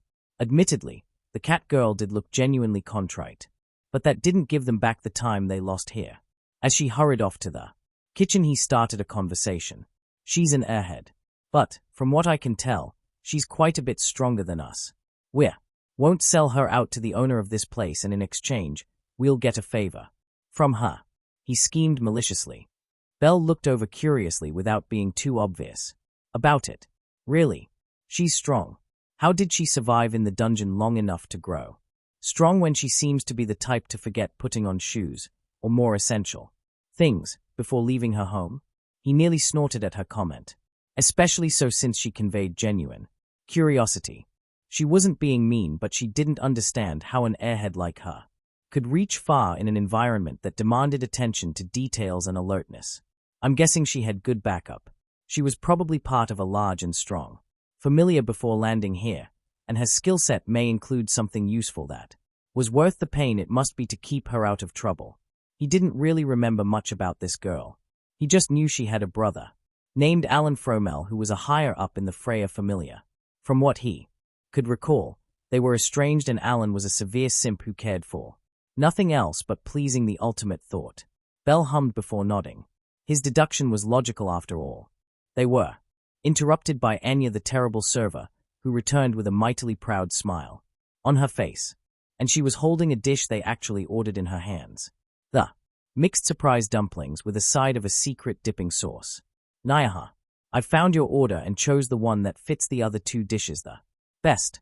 Belle had an amused smile on her face as she thanked her before asking how much they had to pay. He had a premonition as to how this would end when Anya's smile stiffened. He sighed internally and quickly leafed through the menu he secretly took earlier. He did some mental math while she was panicking under the entertained eyes of Belle. There was already quite a bit of sweat on her forehead when he told his partner the total. It's 39.50 Valis. He was glad that he was capable of reading the language and the numbers here. They'd tested it some days ago, and while he had some trouble to start with, he quickly got the hang of it. It kind of felt like remembering something he learned a long time ago, as if he was relearning something he hadn't used for a long time. This made him suspicious, but since he couldn't do anything about it, he shelved it for the moment. Belle shook her head with a fond little quirk of her lips and counted out 4,500 Valis. She pressed the sum into the befuddled girl's hand and smiled at her compassionately with the words, "Keep the change. Everyone can have a bad day, and it's those that we need support." 4. Anya blinked with a slightly dazed look in her eyes before answering with awe in her voice. "Nya, Your smile is dangerous. If I wasn't as straight as an arrow, I would have fallen for you right now, Naya no. She quickly bounced back and showed more energy than before as she pressed the money against her modest chest and leaned forward with a strange mixture of a teasing grin and a heartfelt smile that somehow conveyed her honesty.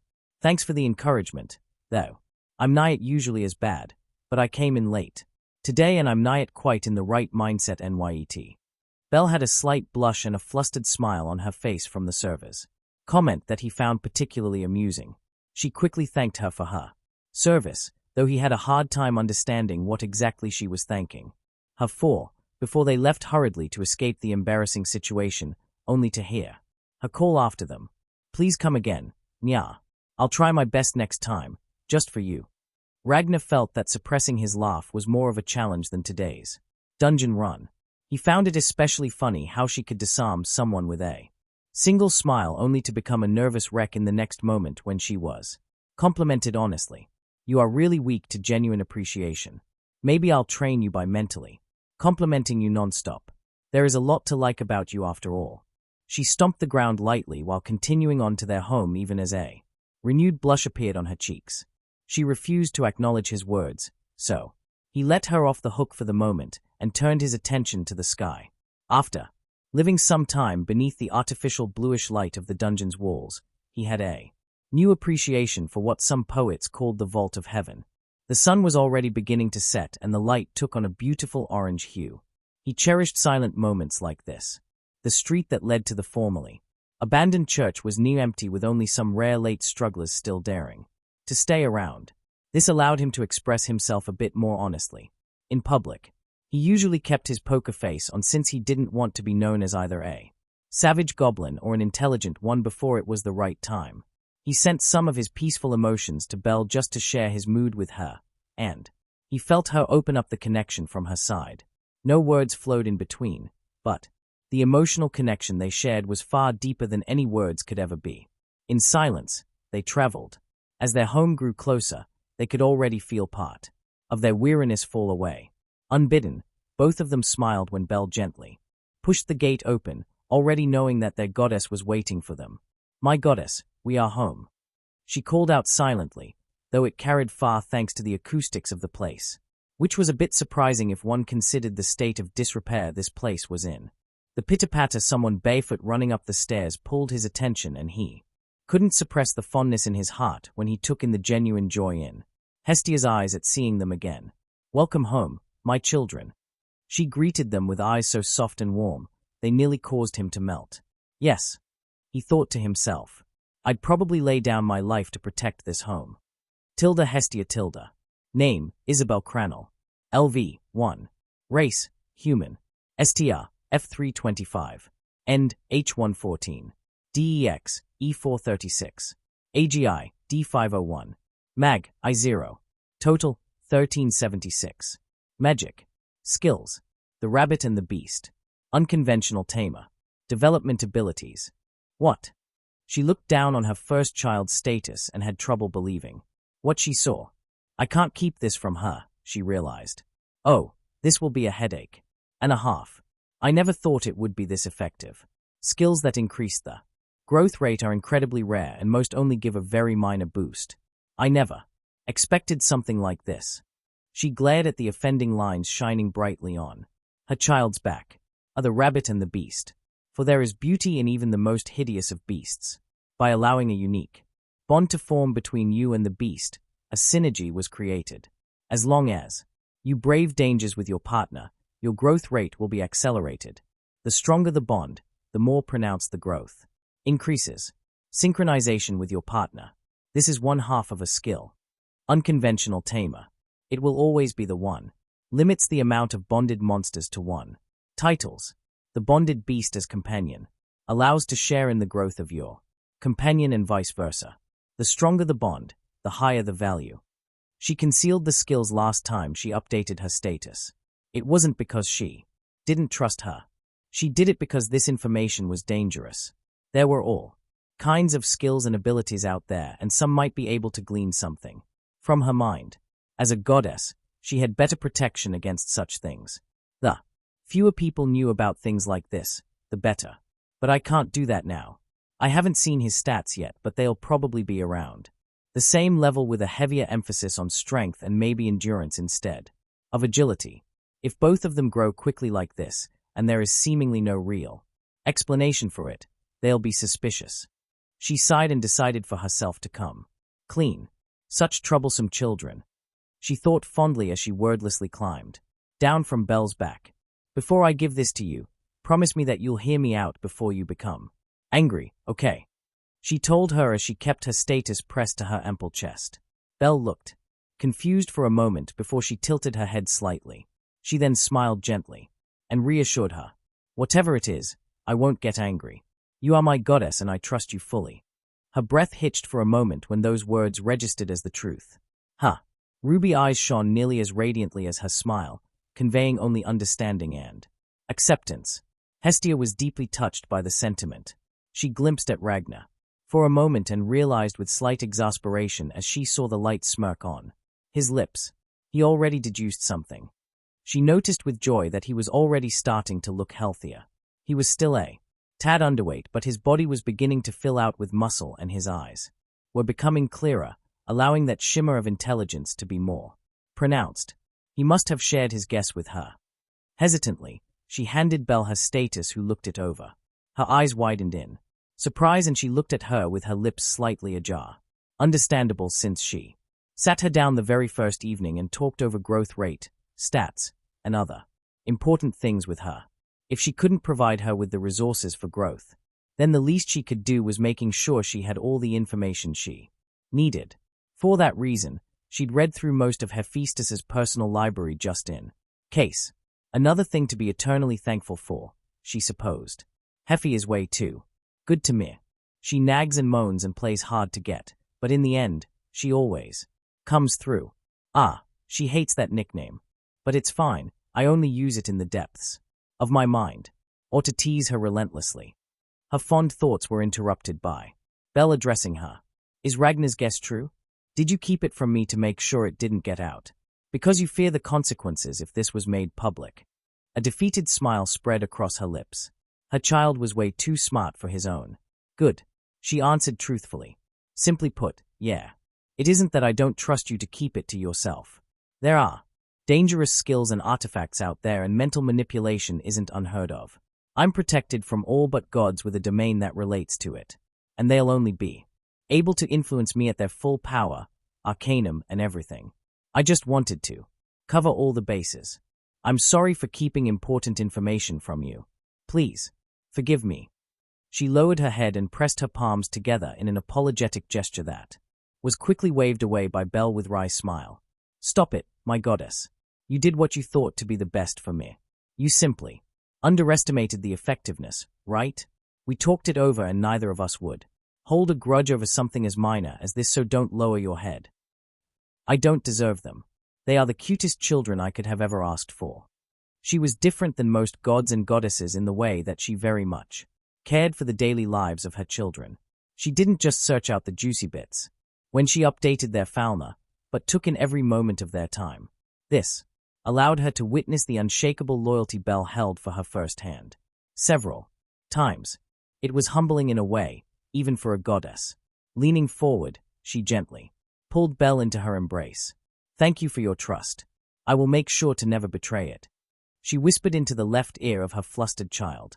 She calmed down quickly and reciprocated the embrace while answering. I know you won't. It's the reason why I trust you, silly goddess. Now, why don't you update Ragnar's status and we'll eat afterwards before we plan for the future? She pouted at being called silly goddess but bounced back quickly. They went through the trouble to get a fresh meal for all of them. The least she could do was fulfilling her duty as their goddess. Quickly, she activated Ragnar's fauna for his first update after he made himself comfortable on his stomach. With dead eyes, she took in the impossibility that was his status. Name, Ragnar. LV, 1. Race, monster. STR, E422. End, F301. DEX, G266. AGI, E407. MAG, I86. Total, 1,482. Magic. Skills. Efficiency. The Rabbit and the Beast. Development abilities. Seriously, Aren't they a bit too exceptional? There's no way I'll be able to keep them under wraps for long. At least I'll be able to play him off as a growing companion that was bound by her skill. It isn't even a lie.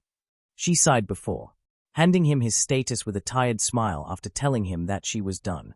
He sat up and took it.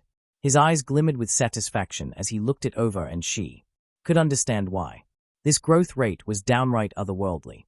Not just his, but Belle's too. Now that she decided to somewhat wing it, she could enjoy the feeling of seeing her children grow, of being the home they returned to if they were weary or hurt. Deep from within, her sealed divinity burned brightly as it purred with satisfaction. She hadn't felt as in tune with herself in a long, long time. Her lazy arms encircled Ragnar, who stiffened in surprise before relaxing into her embrace. She understood why he was surprised, but something as shallow as outer appearance wouldn't ever deter her from cherishing those who were hers. She'd lavish them with the affection they deserved. For those claimed by her as family, she would invade Tartarus without hesitation. She'd bring down Tenkai or die in the attempt if it was for her children. Nothing could keep a good mother away from her little ones after all. Tilda Ragnar Tilda. After the update, they enjoyed an excellent meal with the affectionate goddess. He was surprised that she could embrace him without hesitation or even the slightest faltering of her gentle smile. He thought that the first time was just because she was so excited to have Belle return to her safe and sound. But that wasn't it. She claimed him as her child and treated him as such. It was an odd sensation, but by no means an unwelcome one. He already decided to do everything in his as of yet inconsiderable might to keep those two healthy and happy. That determination was only strengthening the more time he spent with them. Family. He thought to himself as he watched the pouty Hestia hammer her weak little fists against the chest of a laughing Belle who mercilessly teased the goddess into submission with a sweat drop. Belle sure is different than her male counterpart. Still the adorable cinnamon roll who wants to make everyone happy. Though the soft smile that spread on his lips before he even realized himself was seen by Belle, and her own eyes softened considerably as she caught the goddess's arms by her wrists and hugged her close instead. It didn't even take a second before she surrendered to the affectionate gesture, and both of them invited him with bright eyes. Yes, family. He concluded his thoughts as he walked into their arms and pulled them close. Skill gained, adhesive limbs, allows you to cling to surfaces you are touching with your limbs. The more mind you use, the tighter your hold on the surface will be. Cost, minuscule to moderate amount of mind. Skills learnt from this enemy type, 101. Oh, that one's useful. Very much so. They only had a single skill, which is kinda disappointing, but at least it is one that will serve me well for a long time to come. I just need to practice with it a bit. He informed Belle of his acquisition, and she was excited for him but looked a bit lost. It was clear that she didn't know what to do now. Well, they were strong enough to descend further. But was that wise? They should still have some days before the Loki familiar returned. He had listened into the gossip from those adventurers around the tower, the guild, and even in the hostess of fertility. They all were of the opinion that they should return at the end of the week, in 4 to 5 days. That notion somewhat aligned with his own estimation, so they should be fairly safe if they wanted to grow quickly. Let's dive deeper. Floor 6 should be easily possible for us. War shadows lose their advantage because I can see them, and frog shooters shouldn't be quick enough with their tongues if they don't catch us unawares. We'll need to stack up on antidotes before we go any further than that, though. She nodded along with a serious expression before finally agreeing. She too was growing bored of those easy kills here. While they still should have decent growth, thanks to their shared skill, it wouldn't be fast enough. If he wanted to ensure their survival against a Minotaur, then he needed to push himself and her. Determined to obliterate even Cannon Belle's abnormal records, he lead them downwards. As he attentively guided her through the eerily empty 5th floor, they made battle plans to face frog shooters and war shadows. In the end, besides him scouting ahead for a bit, they didn't really change much about their approach. He did warn Belle that his inborn knowledge about the dungeon's layout came to an end with the 6th floor, and if they wanted to dive deeper in relative safety, they'd have to start buying the guild-sanctioned dungeon maps. Blind diving is dangerous. Maps, monster guides, and maybe some first-hand Accounts from more experienced adventurers are all sources of information that we should use. She nodded seriously. I agree. Floor 7 has some nasty critters, for example. It's worse than some of the lower floors. It's a completely new roster of enemies, and it includes some pretty troublesome monsters native only on that one floor. If you just blindly dive into it, chances are that you'll end up in a pit somewhere, poisoned to death by purple moths. The high variety of enemies also adds difficulty, since we'll need to properly prioritize the more troublesome foes. He looked at her with pride in his eyes. She really took to dungeon theory after he introduced her to some of his experiences from back in the day where he played MMORPGs regularly. Of course, he framed it more along the lines of this world, and described those experiences as dreams, but his point stood. Not picking the correct priority targets could wipe entire groups, as could incomplete information and sloppy combat. Their mental voices grew silent as they both concentrated. They reached the 6th floor, and it seemed that they had a welcome committee waiting for them. 4 war shadows. 2 on both sides. There is another one a bit further down. It's a well-set ambush, all things considered. I take the left and you the right. She quickly agreed, and they continued on their way as if they hadn't noticed anything out of place. Once they went past the first 4, they timed their attack. Now, he heard in his head and quickly pivoted with his axe, already committing to a horizontal sweep strengthened by bestial swipe. War shadows were known for their fearsome stealth and attack power, but just as much as they exceeded their level in that regard, they lacked on the defensive side of things. His axe found purchase just as the first shadow made its move, cleaving through its torso nearly without resistance. He then changed his stance slightly and avoided the pointed stab from the second shadow while guiding the swing downwards. He grabbed the shadow's arm, still extended from its failed attack, and flexed his core to use the leftover momentum to his advantage. The surprisingly light figure was thrown to the ground and quickly decapitated. Looking over to Belle, he saw her simply use her speed to avoid the second shadow. The first one was already dead on the ground with 2 stab wounds, one in its chest and one in the head. She avoided another lunge, shifting past it, and beheaded the creature with a flourish. Is it just me, or are they kinda weak? She asked with a bit of confusion in her mental voice. He could understand where the though came from, but do not grow complacent. This monster is made for ambushes, and it's the only thing they are good at. I take away their greatest strength, leaving them unnaturally exposed. Also, stat-wise, we are already around mid-tier of level 1. Those 2 factors combined take the challenge out of the newbie killer number 1. That doesn't mean they can't be dangerous, though. Even if I can see them, if we are in heated combat, one might spawn in a blind spot and go for you before I can warn you.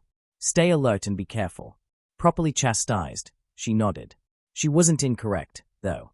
This floor probably won't pose a big challenge either. We'll have to get some antidotes. Maybe ask Hestia if she knows someone. She'll probably send us to Mayak. I'll just have to make sure that we won't get scammed by that girl, Naka, Nora, Nasa, something like that. She is a Chianthrope, I believe. Anyways, the 7th floor should pose a bit more of a challenge. He nodded to himself as he cut off a little piece of his shadows to consume. He wasn't looking forward to stuffing himself with that one. They tasted like badly woven fabric made out of ash and drenched in ink. As he consumed small parts from all the shadows with a grimace on his face, he ignored the Belle's bemused smile in favor of suppressing the shudder. One of them had left behind one of his fingers as a drop item. He consumed that one last and was alerted to the fact that he gained another skill. Skill gained, stealth attack. Can only be activated if you were not yet discovered by your target or if you attack from a blind spot. Your next attack in the time frame of 1 minute will deal 1.3 times its usual damage. Cost, small amount of stamina. Skills earned from this enemy type, 2/3. Oh, that's pretty good. Now I can test if those damage boosts can stack. I sure hope so. It would be a shame to gather all those skills only for most of them to grow obsolete after I find a similar one of a higher tier. He nodded in satisfaction. Even if it didn't stack, it would increase their efficiency and speed up their development. After informing Belle and ending the poor isolated 5th member of their welcome committee, they continued exploring the 6th floor while slaughtering their way through They met some adventurers on the way, but they seemed to be intimidated at the ease with which they slaughtered their adversaries and stayed clear of them. It fit him quite well since he wasn't especially fond of people in general. He wasn't a social man in his past life, and it carried over. Once I do decide I like someone, they'll have a hard time losing me, though. He thought with a bit of levity and an echo of pain when he thought of his sadly deceased best friend from his past life. Ragnar was his best man back then. He married and died young at the age of 21 for both. Shaking off the melancholy, he concentrated of killing and consuming his prey. Is this cannibalism? Or does that only count for goblins? He idly asked himself as they worked like a well-oiled machine, decimating everything the dungeon threw at them. Skill gained, elongated tongue. Use mind to increase your tongue's length. Store a substantial amount in your tongue to shoot it out of your mouth at high speed. Maximum length, 5 meters. Cost, low to moderate amount of mind. Skills learned from this enemy type, 101. What? His mind blanked at that skill. He sighed and massaged his temples. Where did I go wrong? He started to contemplate his existence, and Belle noticed him stopping. She looked at him curiously while removing the last magic stone. It's nothing. Just the skill I've gained just now. While I can't call it useless since there will definitely be situations where it will show its worth, it's an eccentric one. Enduring her laughter after explaining the new acquisition was easy since she rarely meant any harm, but he did feel slightly embarrassed. Though, seeing her topple over with tears in her eyes after he responded by showing off his new skill was definitely worth the minuscule amount of embarrassment. After that moment of levity, they concentrated on traversing the floor and ending all simulated life they found there, only stopping several hours later to consume their lunch. Belle brought some homemade sandwiches while he snacked on a few drop items. Once I'm strong enough, I'll be able to stay in the dungeon for quite a while. I'm very nearly self-sufficient down here. He mused thoughtfully as he threw the last of those crunchy fingers into his mouth. Skill gained, Shadow Stab. Allows you to coat your index fingers or your pointed weapon in slightly corrosive dark energy. Energy will dissolve after one attack. Damages the user if endurance is below level 1D grade. Cost, moderate amount of mind and stamina. Skills earned from this enemy type, 3/3. Oh, that seems to be a higher tier skill. It's the first skill that taps into 2 resources and the first one to have a backlash. Interesting. He quickly addressed Belle. I've got the final skill from the War Shadows, and it's an interesting one.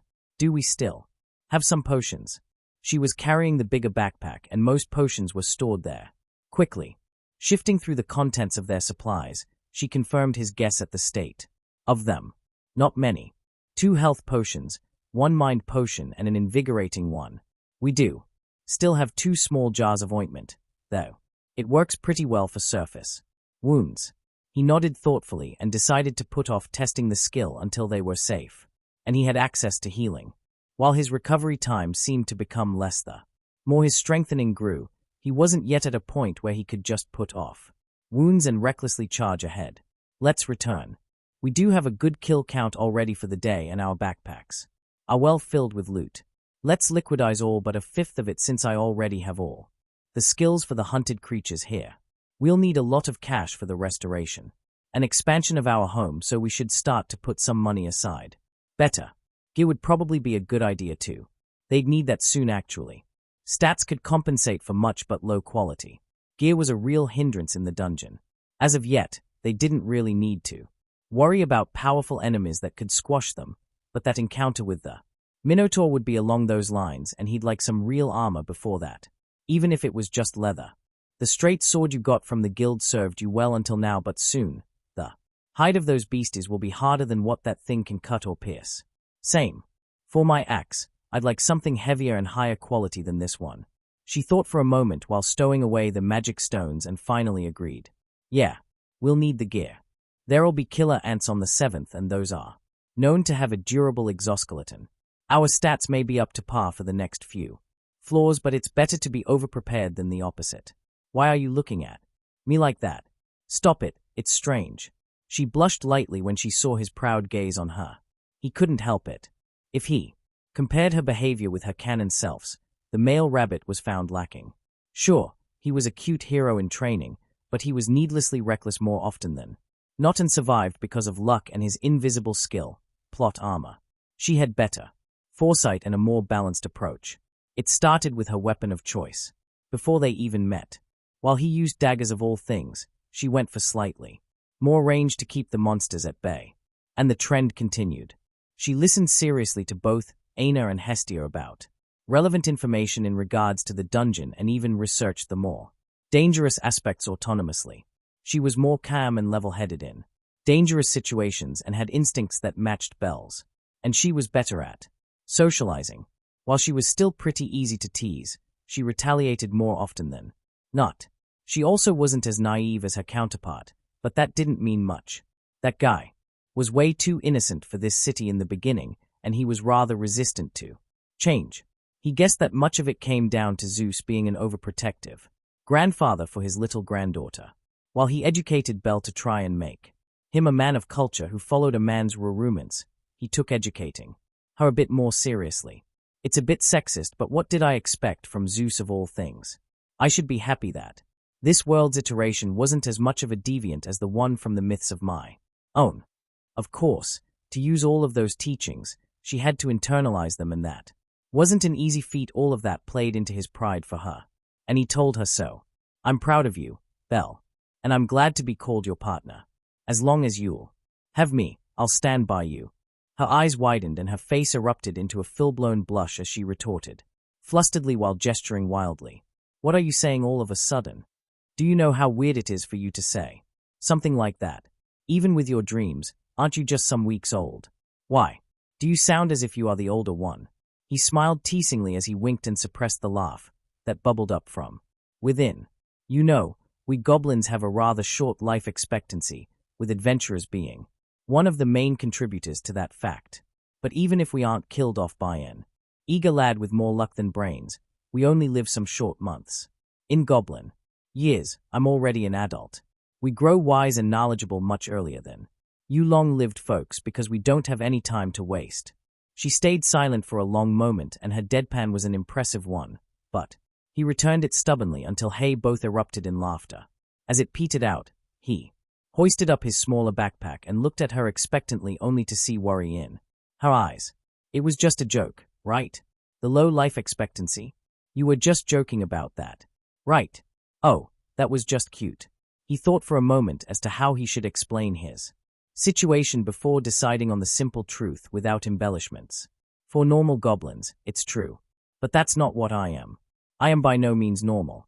I promise to stay with you for a long time. I am getting stronger day by day, and with my strength, the years I am allowed to spend with you increases too. It's just another factor increasing my motivation. I've just found my home. How could I possibly bear losing it already? She looked touched and had a bright smile in her face from the confirmation that he'd be around far longer than the average goblin. She kept that smile as they started their trek back up and even hummed an unidentifiable melody from her good mood. Soon, they reached the passageway that would lead them back into the 5th floor. Just as he wanted to step through, he heard something that made the blood freeze. Terror spread through his mind as his body stopped responding for a moment. Rue. Earlier, Loki familiar. So, why exactly did we decide to cut our expedition short? I mean, yes, we lost some of the lower levels to that surge of foamoirs, but our main combat force was still going strong. We could have dash. The werewolf was interrupted by a sturdy staff slamming into his head, causing him to yelp.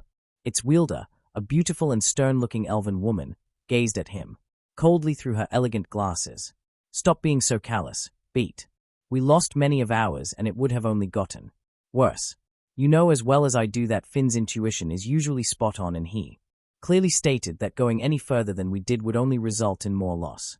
Don't let your overconfidence cloud your already subpar mind. He bristled at essentially being called dumb, but before he could answer in any meaningful way, a loud warning was called from the front. Monsters incoming. A big herd of minotaurs. It didn't take long for the entire expedition to be embroiled in a chaotic battle against the suddenly appearing foes. As the executives struggled to bring order to the adventurers, no one noticed the 2 minotaurs who split from the herd before they even engaged the monsters. Tilda Ragna Tilda. Stop panicking, you absolute fool. We are not ready. Not by a long shot. We have to run.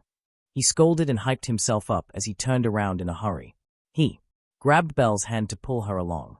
She was stunned by the sudden roar and only snapped out of it when he mentally shouted at her. What are you doing just standing there? We need to escape. That wasn't a native monster, and judging from the effect that roar had, it's from a far deeper floor. If my guess for its identity is correct, we won't be able to take it on. Still a bit out of it, but with determination flowing from her side of their link, she followed him and they hurried upwards. They could already make out heavy but quick stomps and they were closing in rapidly. The bullman was clearly not enthused to follow them in conventional ways, choosing to break through walls to cut corners instead. We won't be able to escape. He realized as the sounds came closer.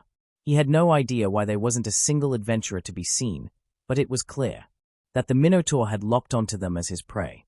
He went over the layout in his head and found a chamber close by that would be big enough to maneuver in. Coincidentally, it was also a spawn-free zone. This made it perfect for a battle. Since they wouldn't need to worry about ambushes as much decision made, he shot.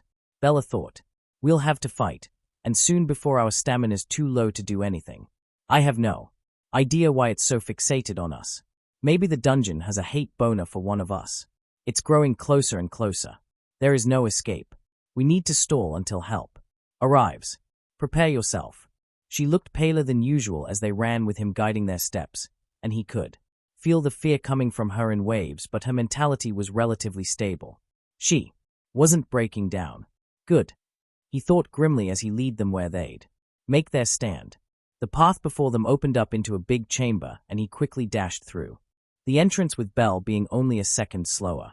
They had caught a glimpse of the Minotaur some moments earlier, but that short shock was nothing to the terror-inducing glare he leveled on them as he stomped through the entrance. He didn't have a weapon. Well, if you didn't count his body, that was. Before them stood a menacing, roughly 2.5 meters tall bullman with red, glowing eyes glinting with malice. His body screamed power as his muscles worked with each step beneath that durable skin. His presence was overwhelming, and the pure savagery coming from him was incomparable to anything they had experienced so far. He gulped. His heart was pumping faster than ever before, and terror ran rampant in his mind, but it all came down to one thing. They would have to fight if they wanted to survive. There was no giving up because it's too hard. They couldn't rely on someone else saving them. His fear fed into his determination. He didn't fear death. After already dying once, he learned to accept his mortality as a part of life. What truly caused him to shake was the possibility of failing Belle, because them losing here meant not just his but her death too, and that was unacceptable. Just as he was fighting his own fear, he felt panic, terror, and overwhelming self-doubt warring within her. He crouched low to ready himself for his first move before addressing her. It's now or never, Belle. Let's have an adventure worthy to be first chapter of your heroic epos. He felt her startle before she stabilized. The emotions were still there, but they were pushed into the background by an iron will and steel-like determination. She was ready for battle. He dashed forwards as she took the other side to circle the overgrown bull. He seemingly readied himself to clash with the rapidly approaching fist of his foe, only to lower his body even further to dive beneath it. The heavy pressure of the powerful attack nearly flattened him against the ground, but he pushed through with grit teeth. He quickly activated stealth attack and bestial swipe in tandem as soon as he was out of sight before leaping at the wall. Shortly sticking to it, he corrected his posture even as he coiled his muscles and pushed himself off the rough surface. After activating leap for maximum effect, the beast's attention was on Belle, who had screamed at him while piercing at his side, leaving a shallow, nearly non-existent indent in his hide before diving to the side to avoid the massive fist that cratered the ground where she just stood. With a loud war cry, he pulled his trusty axe with both hands on the handle and released his strongest attack as of yet. It nearly wasn't enough. He aimed low, planning to sever the Achilles tendon to limit his maneuverability. It felt as if he was cutting through the hardest wood he'd ever chopped. Straining himself with a shout, he finally pushed through, making blood splatter and the beast roar in pain and fury. The The skill-enhanced howl stunned both of them for a moment, nearly costing him his life. He only barely managed to avoid a direct hit from the backhand the Minotaur threw in his direction by desperately pushing his all into his legs. He mentally thanked the jackbird for his worthy sacrifice, since he doubted that he'd have managed to avoid death without, fleet-footed. Even just a glancing blow strained his bones, nearly breaking them. As he caught himself after a meter or two, he clicked his tongue and ignored the pain and watched the angry and hot breath leave the bullman's nostrils and condense in the air as he snorted. Their foe was now less mobile and they'd have a chance to run. But if it was the dungeon that had it out for them, there wasn't a guarantee that this was the only creature after them. Better eliminate the threat to deal with the next one. His rumination only took a fraction of a second, and he informed Belle of his decision and the rough plan he had made. She agreed and dashed at the bullman, yet again, avoiding the fist while ineffectively slashing at his arm. The follow-up stab to his chest also had very little effect, much to her trepidation. Her speed and instincts were somewhat up to par with their enemy once she concentrated fully. She was quick on her feet and her precision was admirable, but she didn't have any heavy hitters in her repertoire yet, and her weapon was subpar. She didn't give up, though. She continued to poke at him while avoiding being caught to distract him from the goblin that was nimbly wall jumping to reach the ceiling. Once up there, he readied himself again, activating all relevant skills to maximize the inflicted damage, while frowning. Belle's exchange with the Minotaur was only a couple of seconds long, but every near miss made his heart clench. He abhorred using her as bait, but to even harm this enemy, he had to go all out, and for that he needed a moment of preparation. He waited until she perfectly positioned the Minotaur before pushing off the ceiling with everything he had. Good girl, he thought as he allowed gravity to take him. Once again, he used both hands to guide his weapon. The angle of his attack just barely qualified as a horizontal one, and his axe cleaved into the neck of the unprepared beast, making blood splatter yet again. Belle jumped backwards nimbly with perfect timing to avoid his startled counterattack. He didn't have as much luck. The raging bull finally got a good hit in as he was distracted for the shortest of moments when the handle of his axe strained and broke in two. The powerful fist slammed into his hastily raised arms, and even though it was lacking in momentum thanks to the awkward angle, it still catapulted him backwards. He felt his bones break and his inner organs scream in protest as he slammed into the wall under Belle's horrified eyes. His vision was swimming, and he spat out a mouthful of blood that threatened to clog his airways. Luckily, he landed close to his backpack. With shaking arms and broken bones, he opened the pack and pulled out the potion even as he shouted mentally at Belle, "What are you doing? Stop looking at me like that and end the miserable cow while." He's distracted by an axe sticking out of his neck. "Go for the eye. I'll be fine." He had no idea how he managed to get the lid off, but the relief of swallowing the blue healing liquid wiped his thoughts for an instant. Her sword was already in the beast's brain when he came to, and he smiled with satisfaction as she fell to her knees. She was shaking like a leaf in the wind from the adrenaline, and all he could do to help her was sending reassurance. He wasn't all right, to be honest. He'd need a while to recuperate or a higher tier potion to fully take care of his wounds. But he'd survive. They survived.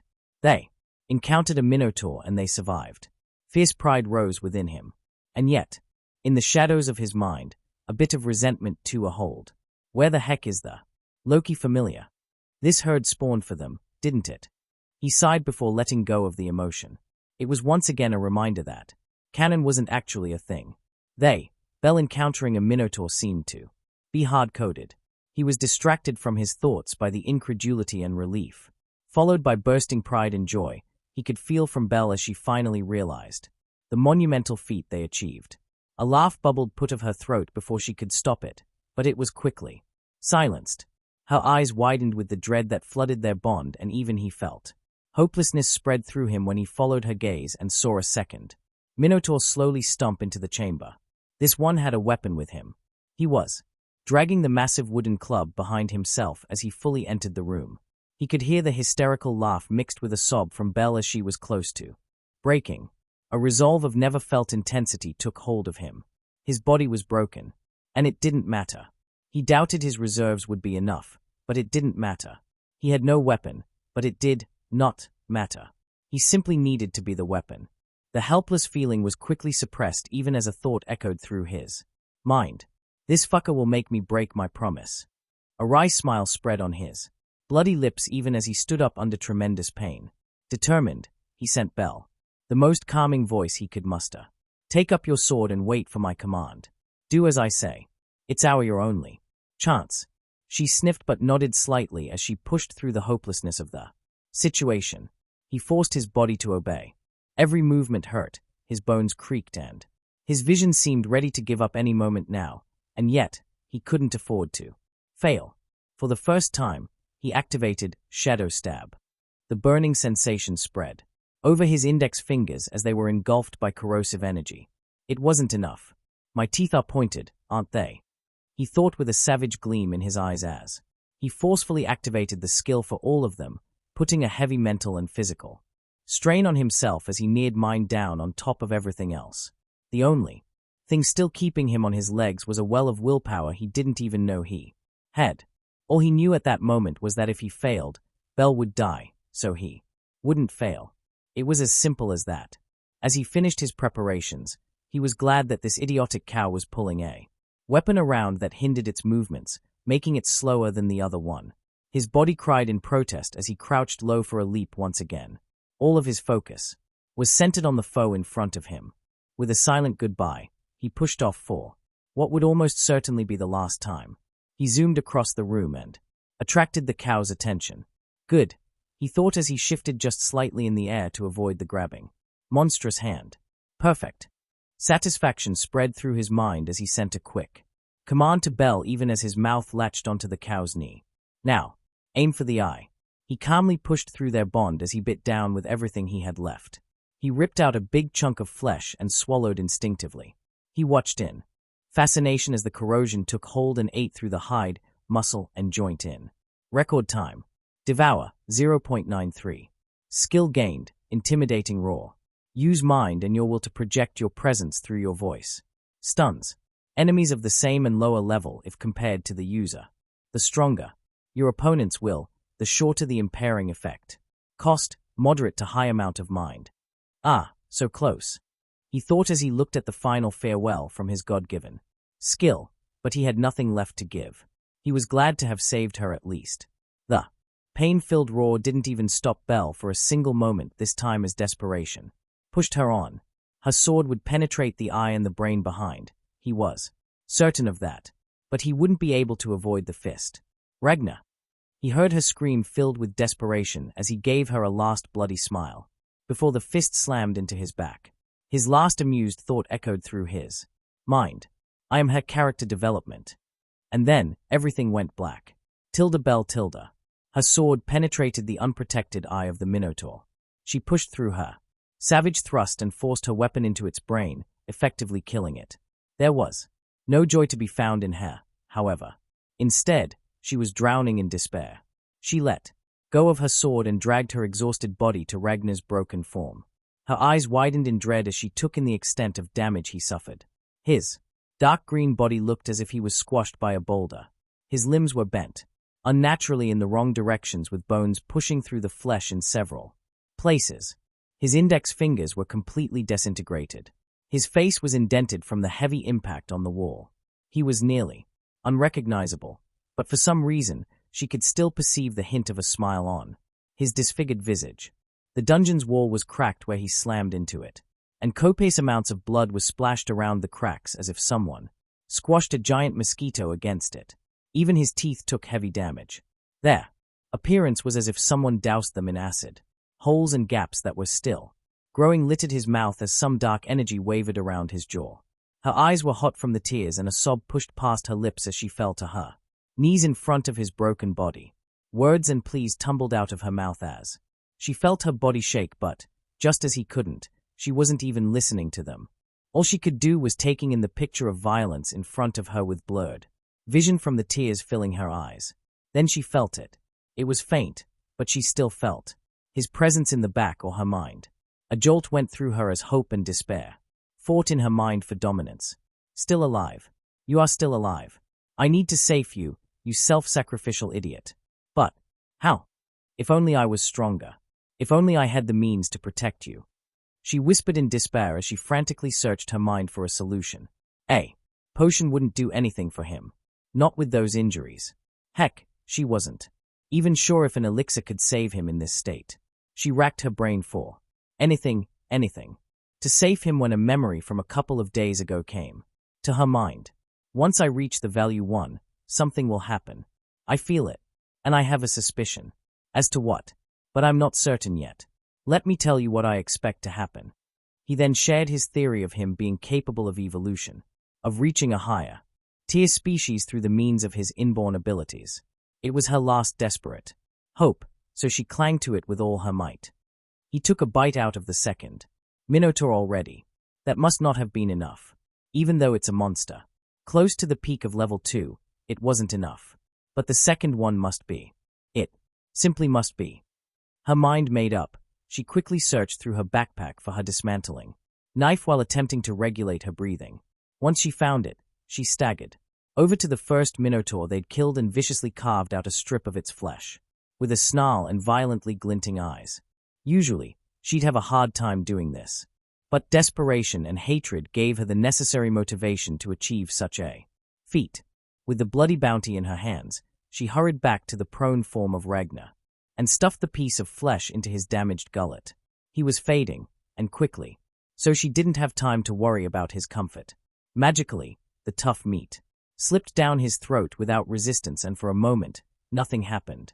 She was about to lose hope. She was ready to cry out her frustration and anguish against the heavens when a light sound akin to a small bell pinged through her head. Connection established. What is this? Her thoughts went a mile a minute as she read those words in front of her eyes. She got her answer in the form of a protocol. Host is ready for his evolution. Host is in critical condition. Host is unable to confirm. Host is incapable of choosing path. Searching for solution. Solution found. Host is connected to entity named Bell. Hijacking connection. Success. That was the explanation, she guessed. And this must have been the inborn ability of Ragnar. She didn't have the time to think deeply, instead urging that thing to hurry. Otherwise, everything would be for naught. Authority to choose host's evolution. Granted. Possible evolutionary paths compiling. About a second or two later, her mind was bombarded with choices and she had to shake her head to regain a measure of control over her mental capacities. Quickly, looking over the paths, she had one clear favorite and she was certain it would be the one he would choose to. Common. Adult Goblin. Barely stronger than a baseline Goblin. All natural talents strengthened very slightly. Moderate evolutionary potential. Hobgoblin. Goblin's bigger and better cousin. Higher base stats and increased height. Standard evolutionary path. High starting point. Low evolutionary potential. Goblin farmer. Goblin specialized in agricultural development. Non-combat evolution. Has a hard time learning weapon skills. Low starting point. Low evolutionary potential. Goblin forager. Goblin specialized in collecting items from the land. Learns survival-based. Skills easier. Non-combat evolution. Low evolutionary potential. Rare. Goblin assassin. Goblin who specializes in stealth and assassination techniques. Learns agility and dexterity-based skills easier. Allows for the production of poisons and their antidotes. Moderate evolutionary potential. Goblin warrior. Goblin who specializes in close combat. Weapon skills will be easier learned. And the felt weight of heavy armor is reduced by a percentage depending on endurance. Moderate evolutionary potential. Goblin brawler. Goblin who specializes in hand-to-hand combat. Without specific style, this Goblin has heightened learning capabilities for weaponless combat. High starting point, moderate evolutionary potential. Goblin elder. Frail Goblin, who has access to instinctive knowledge. Memorization ability. Increased tremendously and magical skills benefit from increased growth. Very low starting point, high evolutionary potential. Goblin cook. Goblin who specializes in culinary arts. Technically a non-combat evolution, though several naturally learned skills have combat applications. Low starting point, high evolutionary potential. Goblin singer. Specializes in sound-based buff and debuff spellwork. Chant replaced by aria. Humming can invoke arias at increased cost and lowered efficacy. Moderate evolutionary potential. Epic. Goblin Viking Berserker. Goblin well versed in axe play. The more damage this goblin suffered recently, the higher its strength stat will climb at the cost of slowly losing. Their rationality. Very high evolutionary potential. Goblin Martyr. Goblin, who uses his own health to heal others. All healing spells have massively increased efficacy and are easier learnt. Healing spells now cost both health and mind. The higher the endurance stat, the less affected the user is. High evolutionary potential. Goblin Apostle. Goblin, who relies on faith magic. Usually bound to a deity. Low physical stats, but high charisma and magical growth rate. Limited to domains of the guardian deity but tremendously increased learning speed in those fields. Low starting point, very high evolutionary potential. Goblin Paladin. Righteous Goblin, who will step in to defend the innocent and smite the wicked. Combines Goblin Warriors and Goblin Priests bony in one Goblin. Grants innate evolvable spells, heal and encouragement. High evolutionary potential. Goblin Void Adept. Goblin versed in a very specific magical path. Physically weak, but substantial. Boost to magical growth in a narrow field. Low starting point, very high evolutionary potential. Goblin Noble. Goblin well versed in politics and strategic war. Increases charisma and allows access to a random skill limited to nobles. Physically barely stronger than base Goblin. Low starting point, tremendous evolutionary potential. Goblin Wiseman. Goblin who has access to a font of knowledge drawn from the Akashic records. Increased mental capacity at the cost of a healthy body. Supreme magic. Potential but very frail body. Low starting point, very high evolutionary potential. Goblin Shaman. Sacrifices conventional magic to communicate with elemental spirits. Powerful effect but low accuracy and control. Very low starting point, very high evolutionary potential. Goblin Druid. Sacrifices conventional magic to communicate with nature spirits. Powerful effect but low accuracy and control. Very low starting point, very high evolutionary potential. Legendary. Fledgling Goblin Lord. The first stage of the highest form of goblin nobility. A prodigy in most fields, be it combat, magic or politics. Tremendous growth rate in all aspects. Grants several racial abilities limited to goblin nobility, based on the skill set at the point of evolution. Highest evolutionary potential. The only legendary option. Fledgling Goblin Lord. Decisively, she chose that. 1. Confirm choice. Choose with caution. The first evolution will lock in the growth path. Deviation will be extraordinarily hard to achieve. She confirmed it with a firm mind. If she didn't, he'd die. It was as simple as that. She couldn't hesitate. The weakening of his presence in her mind stopped.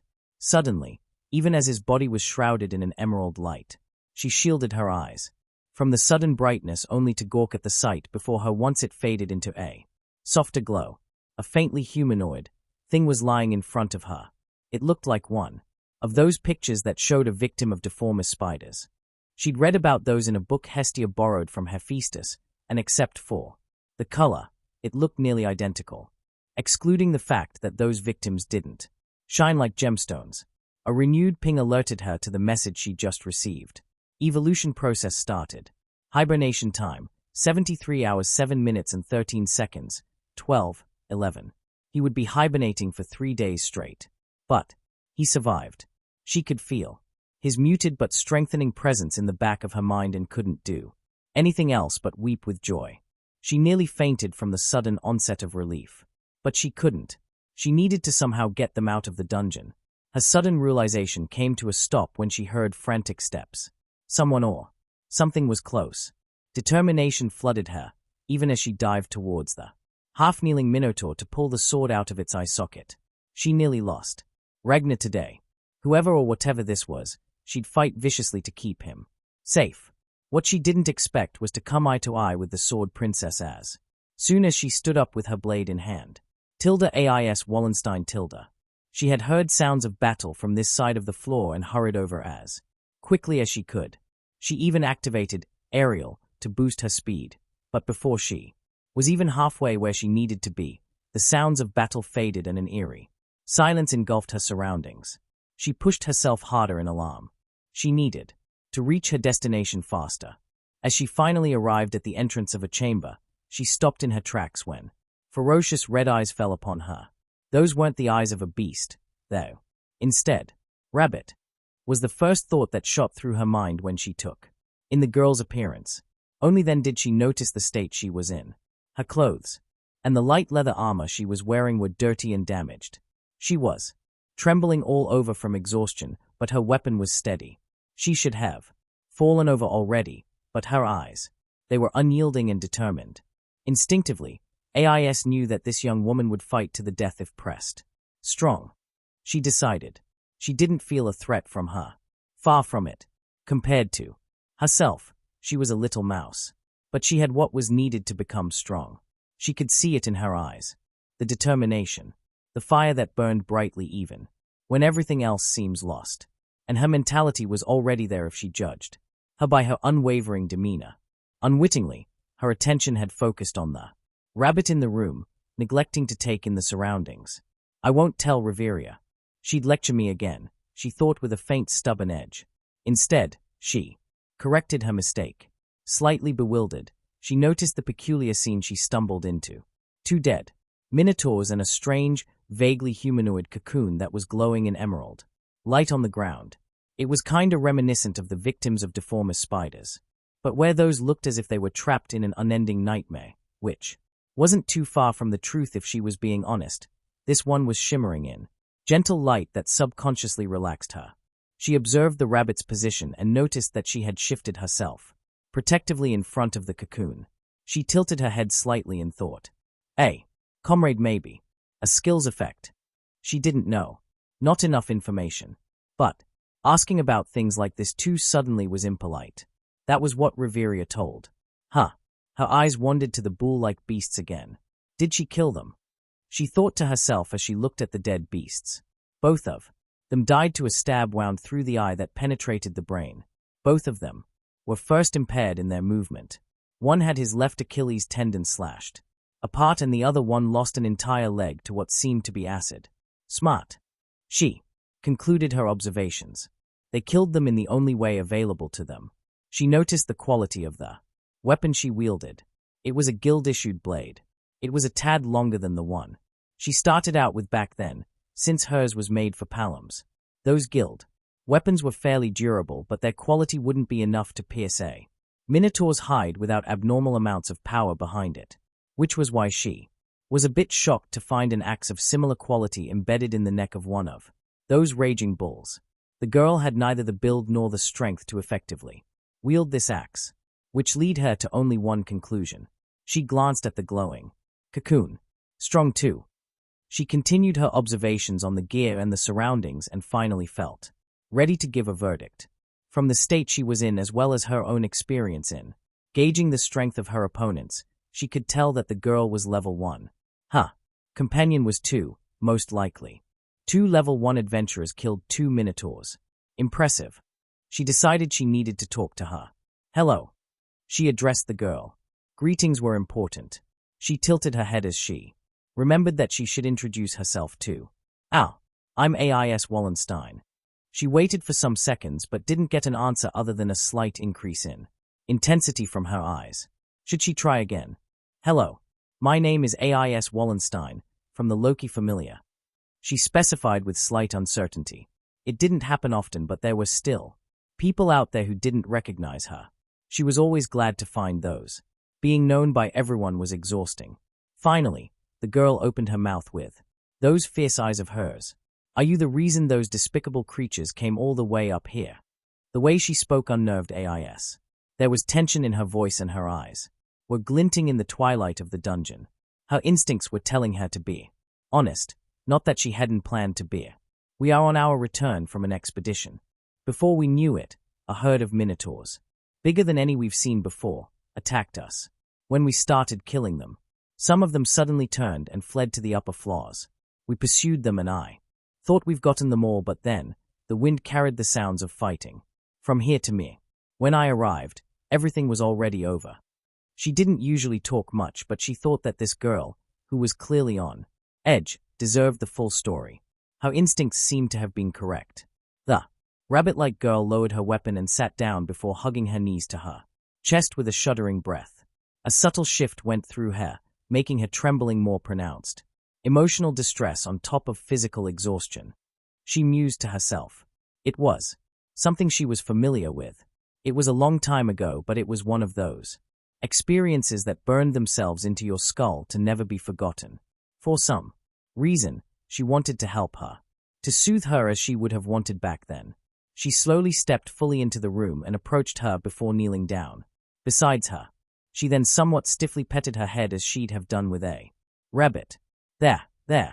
AIS didn't expect the wet giggle from the stressed girl. Looking into her eyes, she saw relief and mirth as well as an uncountable number of emotions that went right over her head. Expressive, she thought as she took in the amazing amount of feelings the girl transmitted with only a single look. She knew she wasn't the most expressive of people, but was this normal?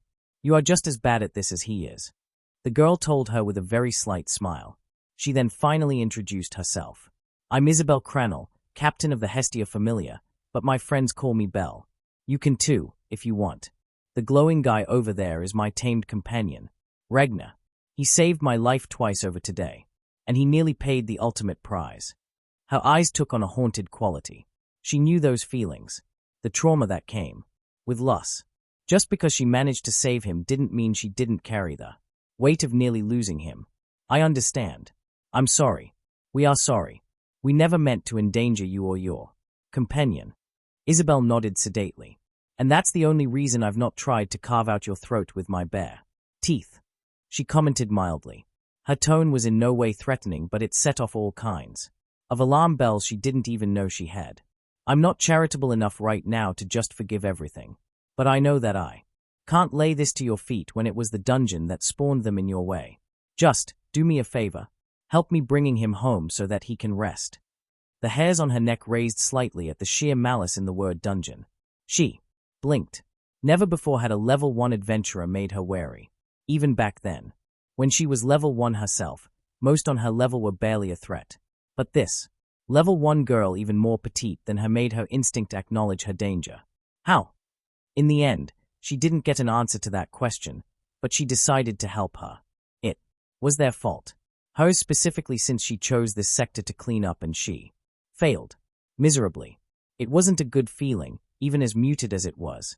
She nodded in place of an answer, and the rabbit girl accepted the gesture and visibly steeled herself before grabbing a dismantling knife that laid there, discarded in favor for her sword.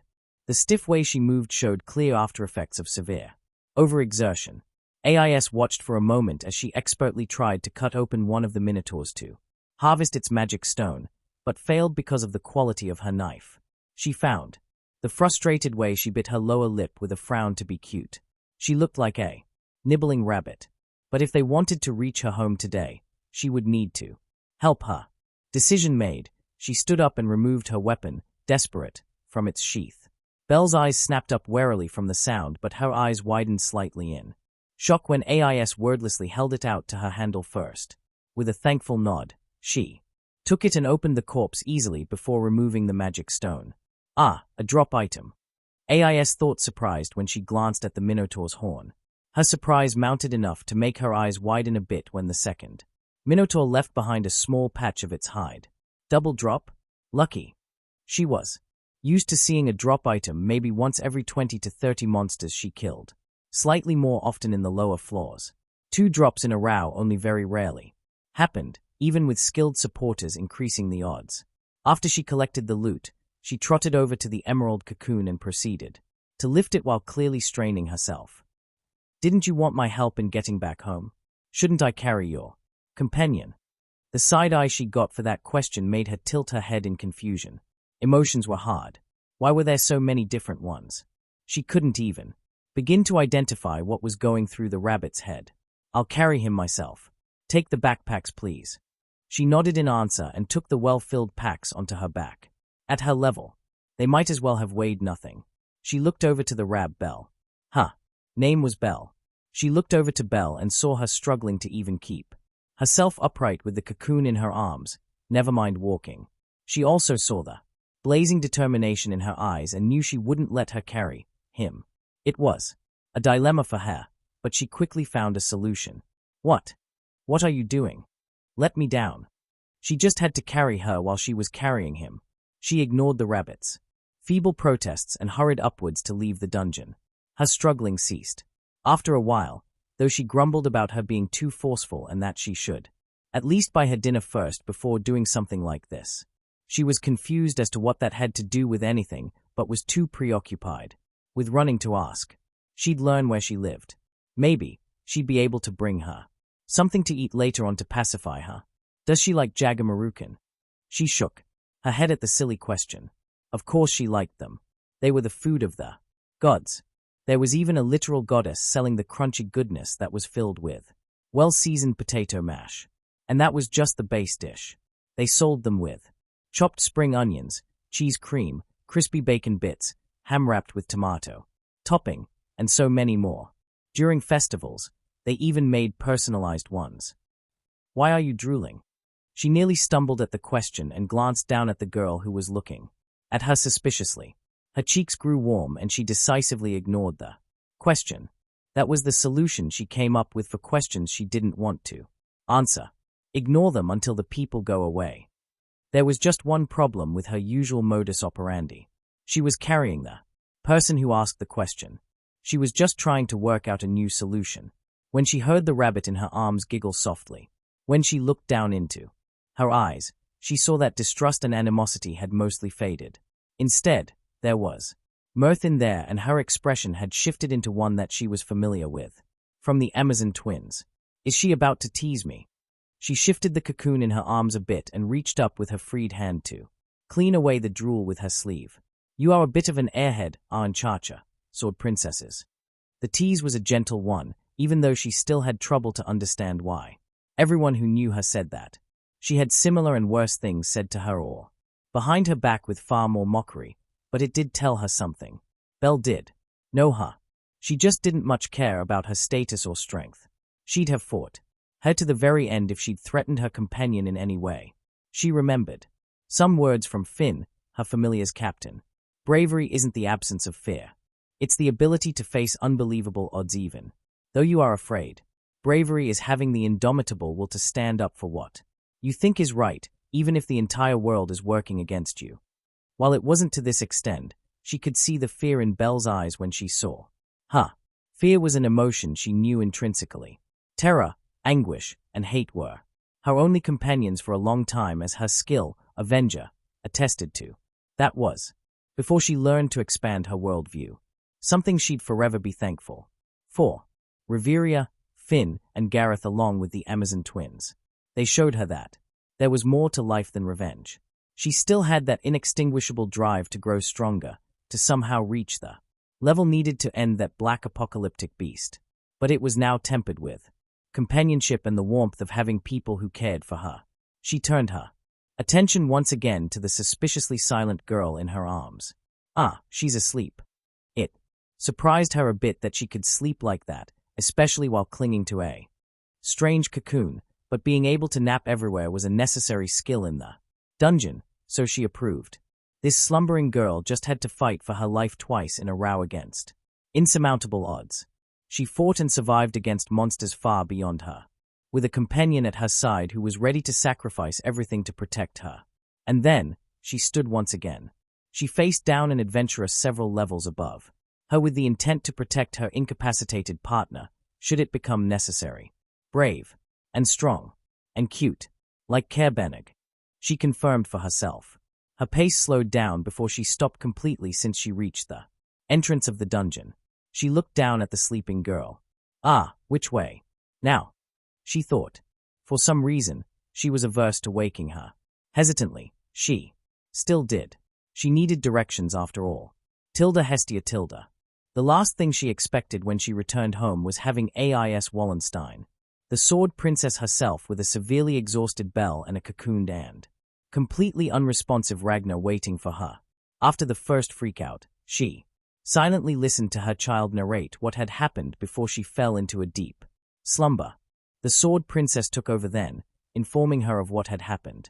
On her side of things, she wouldn't have needed to if Hestia was entirely honest. She could have refused to answer, and there would have been nothing she could have done to force her to talk.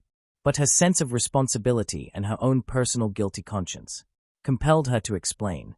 She wanted to resent the Loki familiar for what happened. She wanted to rage and throw things at the flat-chested jester. But she knew better than that. The dungeon was unpredictable. The deeper one went, the harder it was to properly foresee what would happen. A mass spawn like this couldn't have been planned against, and they immediately moved to contain the herd. There was no lie in the sword princess's words. With a deep breath, she calmed herself. It wouldn't do to show an undignified demeanor in front of an executive of the Loki familiar. The flat board of a goddess took any chance to try and put her down anyways, the jealous bint.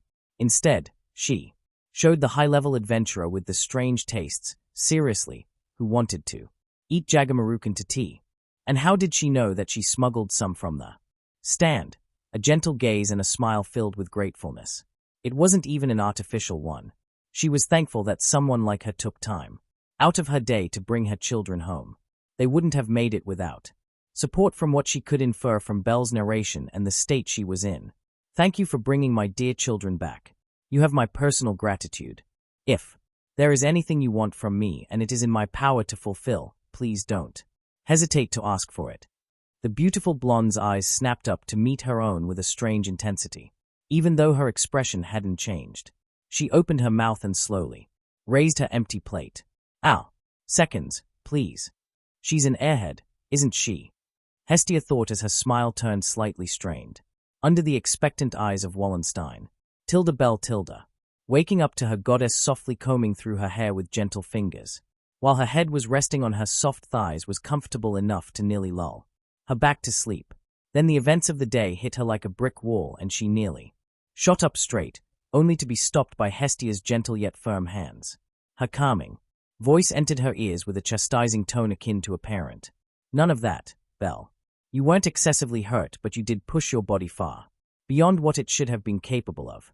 You will rest, if not out of your own accord, then because I'll dose you with a sleeping potion. Don't test me on this. Her words were somewhat harsh, but it was the deep concern in her voice that made her cease her struggles. Surely she wouldn't be that calm if Ragnar's situation had worsened. Additionally, now that she concentrated, she could feel his presence in her mind. He was growing stronger, but his coma-like unconsciousness, hibernation it was called, still loomed between them like a giant wall made of unprocessed cotton. She nodded with a sigh and felt a slight smile sneak onto her lips when she felt her goddess fist pump at the easy victory. What happened after I fell asleep? I know I didn't accidentally blabber about anything important in front of AIS, but did she stay long afterwards? She opened her eyes only to see a strained smile on her goddess's face. What the heck did she do? She thought in wonder, since she hadn't seen a reaction like that from the goddess of home, hearth, and family as of yet. Oh, she stayed for a while. Did you know that she is a crazy fanatic? She ate my entire reserve of Jagamarukans. I even made some fresh ones to satisfy her gluttonous stomach. Now tell me what's going on with my other child, will you? I'm still connected to him, I feel it, but it's somehow muted. She couldn't help herself. With her not having to worry about their immediate well-being, and her tension being relieved by the gentle and skilled ministrations of her goddess, she laughed loudly. It started with a deep belly laugh, but it ended in wrecking sobs. All through her hysterics, Hestia held her while gently whispering reassurances into her ear. When she finally calmed herself down a bit, she felt her goddess kiss her forehead. She decided to answer her earlier question. His evolving. And I was scared, terrified. Several times, Ragnar had to pull me out of my mind. That roar, it will follow me into my nightmares and back into wakefulness. I thought I would die, not just once but several times over. Words came out of her mouth unbidden, but Hestia only listened with a gentle smile and compassionate eyes. The successive close calls left a shadow on her mind. She had to talk with someone, and the motherly goddess who embodied the concept of family was subconsciously recognized as one of the very few people she trusted enough to completely open up for. Silent tears flowed as she recounted the entire story. She didn't in front of the sword princess, only allowing a short account to leave her lips. While she didn't feel much animosity for her, or the Loki familiar for that matter, not hating someone and trusting someone were two entirely different things. He saved me, you know? He put his everything into it. The first Minotaur almost shattered him. He was hit by the fist, and only the fact that there wasn't much momentum behind the hit allowed him to survive. He took that hit and still managed to stay lucid and spurn me on to end that hateful bull. We celebrated our survival for a moment, and then came the second one. She felt the dread well up again in her, and even Hestia's touch wasn't enough to keep it entirely at bay. She took a shuddering breath and pushed through. She not only survived, but slaughtered it. There was no reason to fear that bastard cow. She had proven that she could kill it. Twice over at that. Never have I ever felt this hopeless. I thought I felt that emotion after my Gramps died, but no. That is like comparing a spring breeze with a winter blizzard. I felt so cold inside. She shivered from the echo of the sensation. Warmth only returned into her body when Hestia guided her first into a seated position and then into her embrace. She gathered her will and continued while huddling closer, instinctively knowing that, should she fail to finish her recounting, she'd have a serious mental block to deal with. She couldn't accept that after everything Ragnar did for her. If she couldn't gather the strength for herself, she'd do it for him. His voice sounded in my head again. He calmly instructed me, told me that we only had one shot. He most likely knew already that he'd probably sacrifice himself. Hestia stiffened slightly, but refrained from commenting. She was truly the most understanding deity. No one could even come close to her. Belle felt the compassion her goddess held for her, and it was balm for her wounded soul.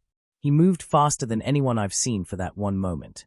I observed several adventurers at level 2 fight their way through the dungeon from afar already, but he was faster than all of them. He ripped through the Minotaur's leg with his teeth to topple him. Even while fully concentrated on his target, he managed to coordinate with me. Told me exactly the moment I'd have to attack to let my sword find its target.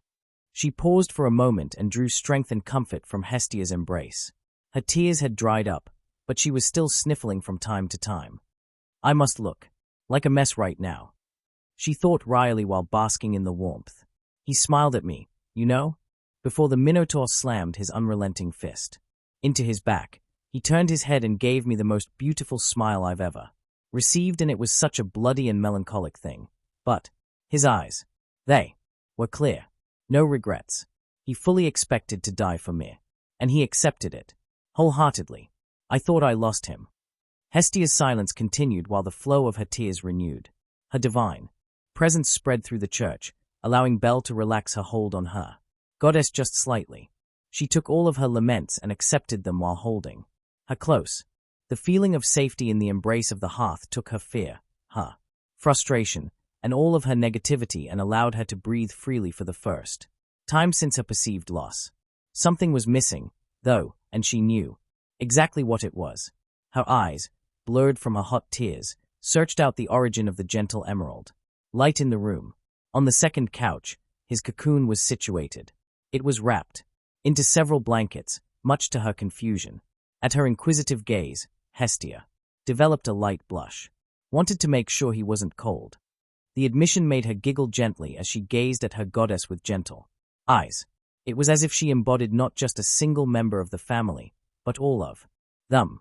The stern but nourishing mother, the fun-loving aunt, the ditzy and mischievous sibling, the cute and eager cousin, the goofy father doing his best to provide. She had so many facets to her, and all of them were genuine. She couldn't have found a better deity. Thank you, my goddess. Thank you for taking in a lost lamb and providing the warmth of a home for me.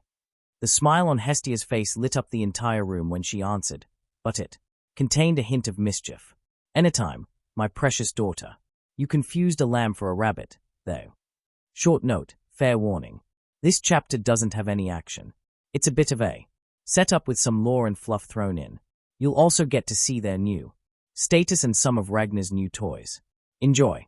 Tilda Hestia Tilda. She looked at her children in worry. It had been close to 3 days now, and except for the bare necessities, Belle had not left Ragnar's side. She could understand her. She had that very same urge after all. But she needed to work, to provide for them. And she'd lose her job if she just stayed home for a couple of days. Meager as it may be, she still took pride in adding something to their finances, and she wouldn't Just give that up without a very good reason. Today was the day. Soon he'd awaken from his hibernation. He'd have become something stronger, not better. He was her son, and that made him the best by default. But he'd be better suited for the dungeon. Safer, not as frail and prone to injury. The thought made her smile contentedly. She wouldn't ever try and stifle their progress. They would choose their own paths, and she would support them all the way. But that didn't mean she wouldn't worry. More than any other deity, she resonated with the concept of familiar, and the mere thought of losing a member was nearly enough to send her into a catatonic state. Her protectiveness warred with her wish to see them grow at the best of times. But when Ragnar returned in what was eerily similar to the death shrouds of some cultures, she nearly released her arcanum then and there. Only the fact that Bell was there too, and that she could feel the connection to his soul, made her calm herself enough to get the whole story out of both of them. She wasn't happy about what she heard, but she lacked a real target to point her ire to. Loki's familiar only had the barest amount of accountability, since enormous monster parties like this were hard to plan for and even more challenging to contain. Her children were in a relatively safe area and only went down to the 6th floor. They were even cautious enough to not try the 7th until they had antidotes and a good amount of potions with them. They were more careful than most adventurers she'd met in her short time here in Gokai. There was absolutely no blame to lay with them. The dungeon, however. But no. While the dungeon was alive, it was mostly dormant. It reacted to outward stimuli, but the prayers of Oranos kept it pacified. For the most part. Something like a mass outbreak usually had a reason. Something provoked it, and she didn't have enough information, nor the means to procure it. She sighed at the powerlessness that suffused her before slapping her own cheeks hard. She'd do her best to smoothen their path from her side, but they'd have to walk it themselves. I'll have to talk with my children first, but pulling Heffy into our confidence might be a good choice.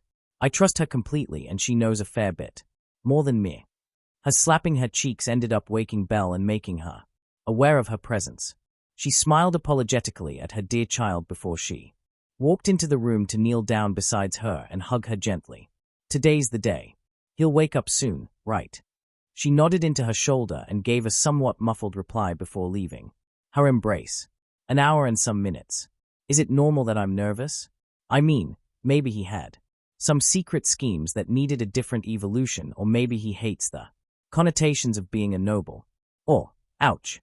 Her worried eyes were growing frantic from all the scenarios she was inventing in her little head. So she flicked her overthinking child's forehead and looked at her with gentle bemusement. You saved his life. You chose the highest value path he had access to. And you did it with his best interests in mind. You know him better than even I do. Tell me, is he someone who'd spit on those facts?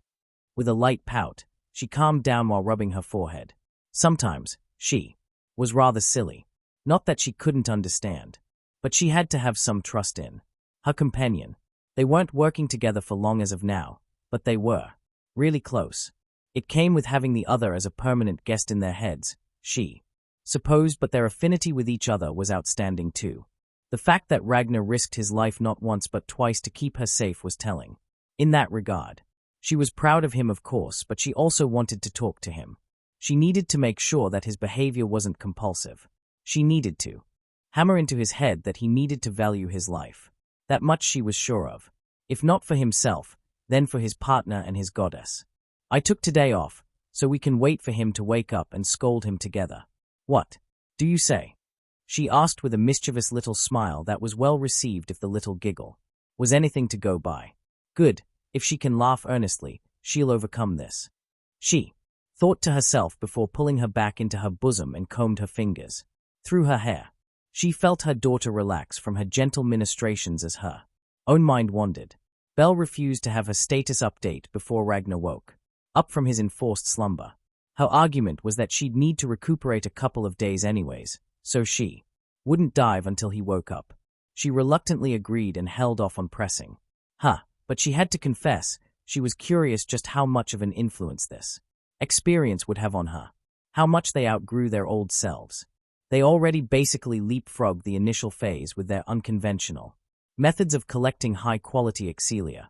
And Ragnar didn't even realize just how strange the way his skill worked was. He seemed to have a bit of a Misconception as to how Excelia was accumulated. It wasn't a resource or something to be collected usually. Excelia is experience given form. It always comes from within, born from one's own interactions with the world and those living in it. The more impactful the interaction, the more the action stimulates one's growth. The fauna strengthens the link between body and soul. It allows both to grow from that experience while synergizing with each other. Furthermore, every level up provokes a qualitative change of being.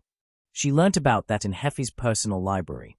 This particular book was written by Hera. It was part of the reconciliation gift from her to Heffy. Their relationship suffered after her eye was cursed, and she had to really lay into her sister back then to make her see the error of her ways. Turning your back on family for circumstances beyond their control was a personal insult to her, and she certainly didn't let it slide. This book was a font of knowledge, and even though she knew bits and pieces already, it was still a comprehensive guide that helped her reach a deeper understanding. There were some things that were harder to understand, though. The equations for the effect that the metaphysical object called a soul could have on the object called a body or vessel, and the catalytic effect the fauna had on that process. For example, that part flew right over her head.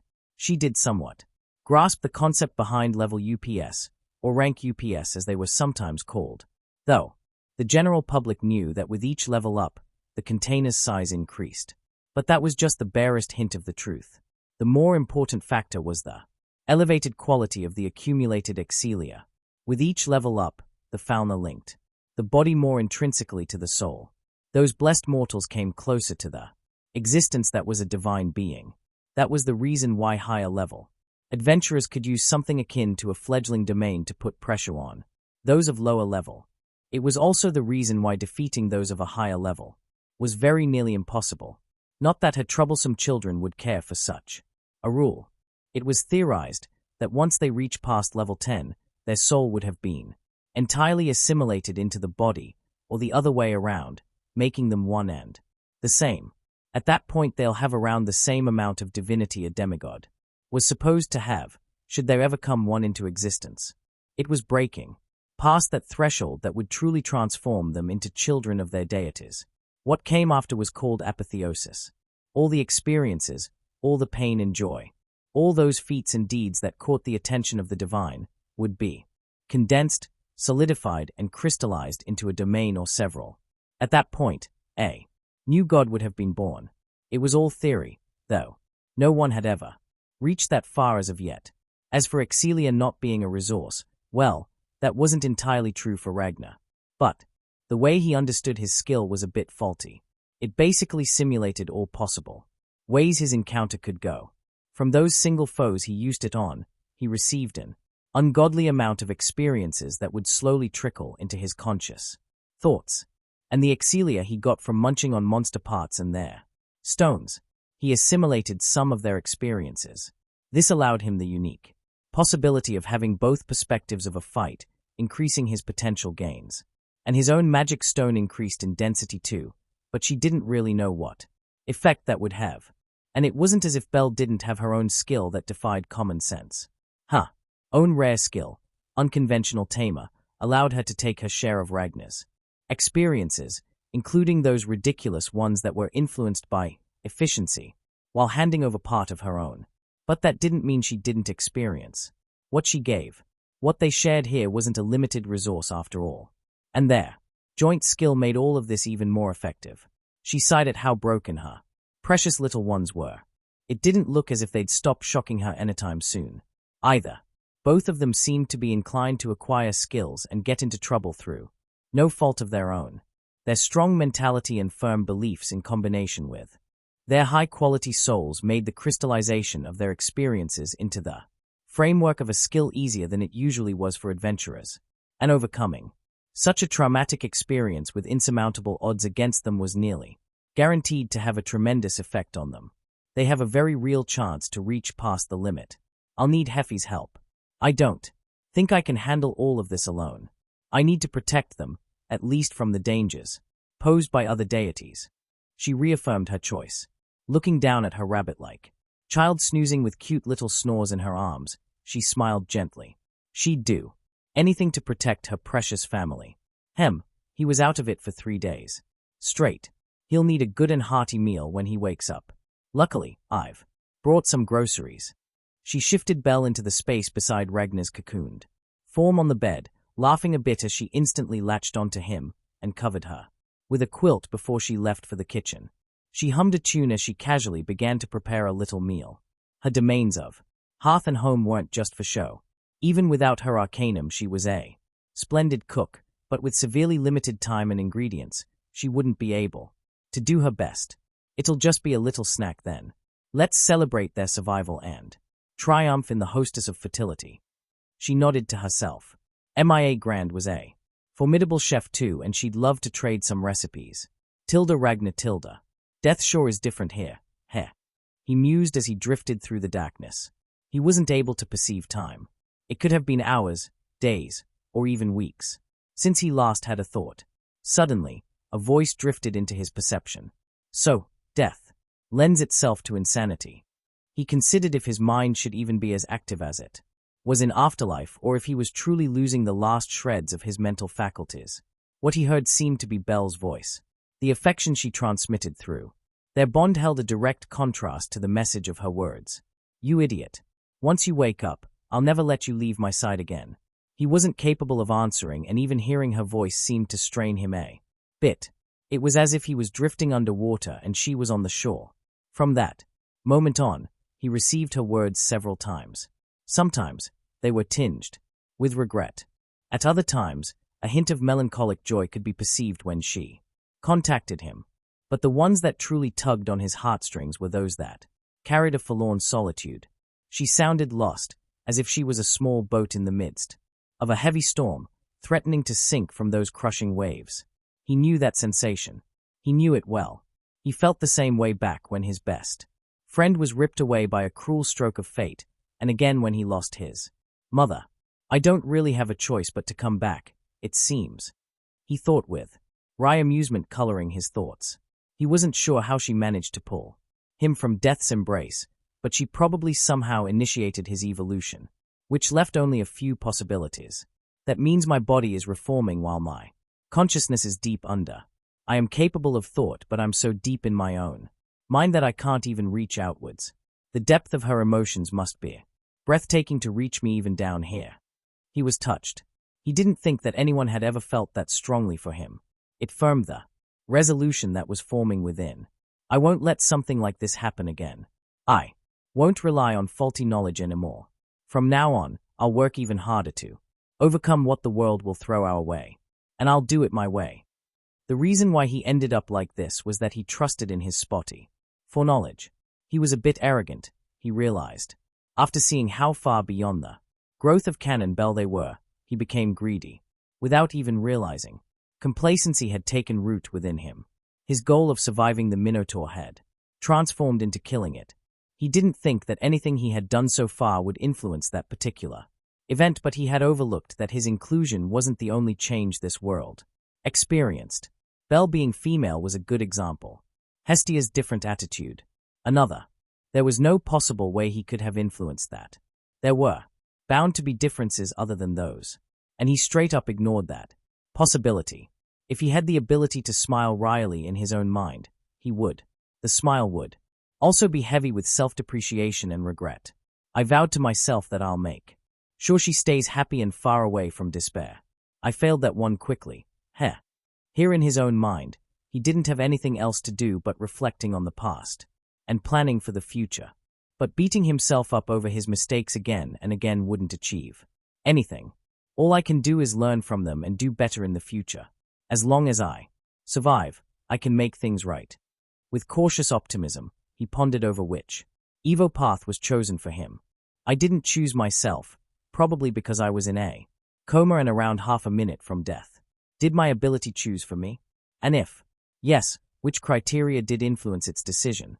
He sure hoped his skill didn't simply choose the first one he unlocked. I'll be happy if I get something good, but if it's a low-tier species, I'll just have to break past its limits. No biggie. He thought sarcastically moments before a massive jolt raced through his metaphysical body and interrupted his self-reflection. I'm waking up. It felt as if he was pulled upwards through water. at rapid speeds. The pressure was building, and he grit his metaphorical teeth as he struggled to endure it. After what seemed to be an eternity, he finally broke through the resistance and woke up with a gasp.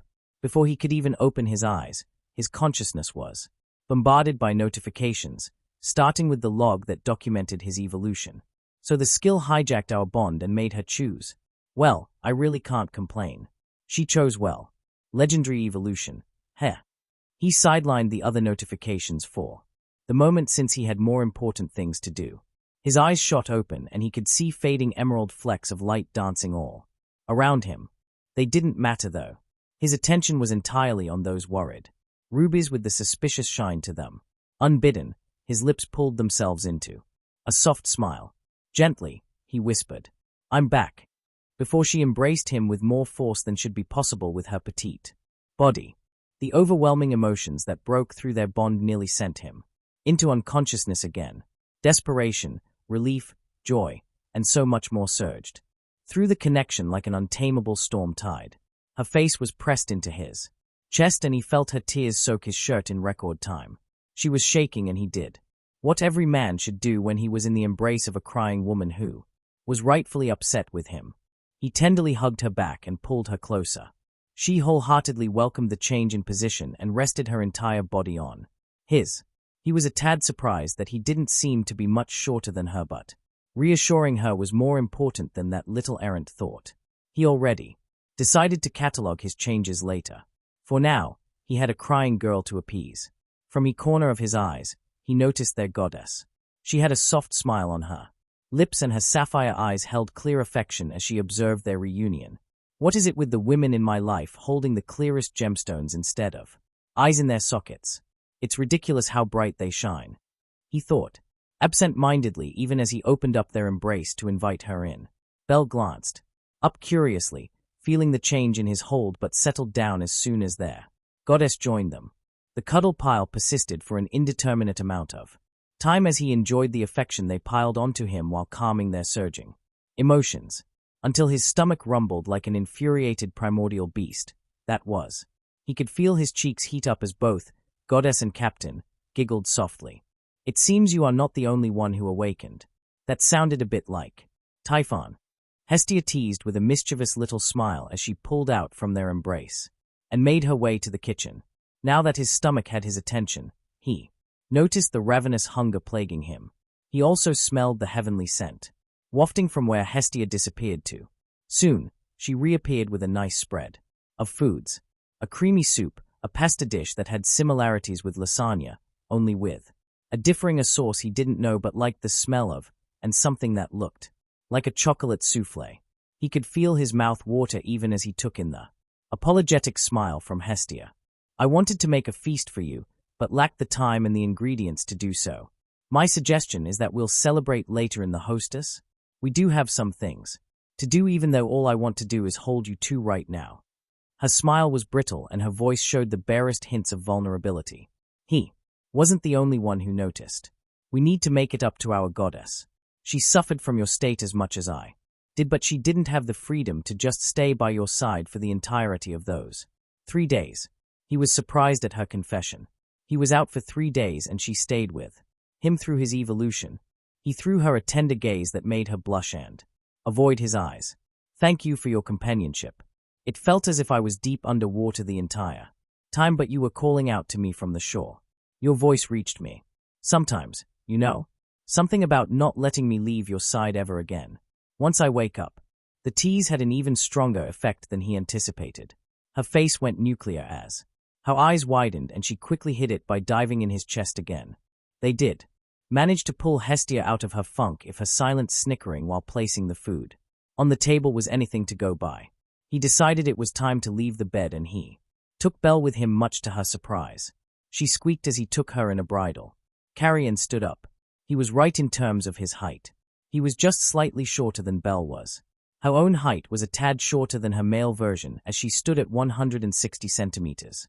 Even his heightened senses and several confusing new inputs told him that he was 2 centimeters shorter than that. "I really need to get on top of my changes. But first, family time." He placed the embarrassed bunny on the chair besides the one He chose, but before he had a chance to sit down, he was quickly sent to the bathroom. It's not that you smell bad, it's just a bit strong. Belle tried to explain but noticed her blunder when she saw his teasing smile and stayed silent while trying to mimic a tomato. He went for a short shower while waiting for his clothes to self-clean and stopped. In front of the only mirror in the basement after redressing. He couldn't help but look at his mirror image with blank eyes. He was looking at a young face, maybe 14 or 15 years old. It was entirely green in color with a short nose, sharp and aristocratic cheekbones, and thin, slightly opened lips revealing a set of pointed and dangerously sharp teeth. His silky hair was of a darker shade of green and fell softly over 3 short, pointed horns that grew from his forehead. They shimmered, dark violet in color. His eyes were shining with a golden luster, and he left the first 2 buttons of his shirt opened, revealing a muscular chest. He took some steps back and took in his overall appearance. Several things made him pause. First of all, while there was visible muscle on his form, he was rather thin. His body type could be classified as lithe, but that might change down the line since he looked as if he was on the cusp of adulthood but not quite yet there. The second thing that really bound his attention was the fact that he had an additional limb. He just didn't realize it since it felt as if it was always there.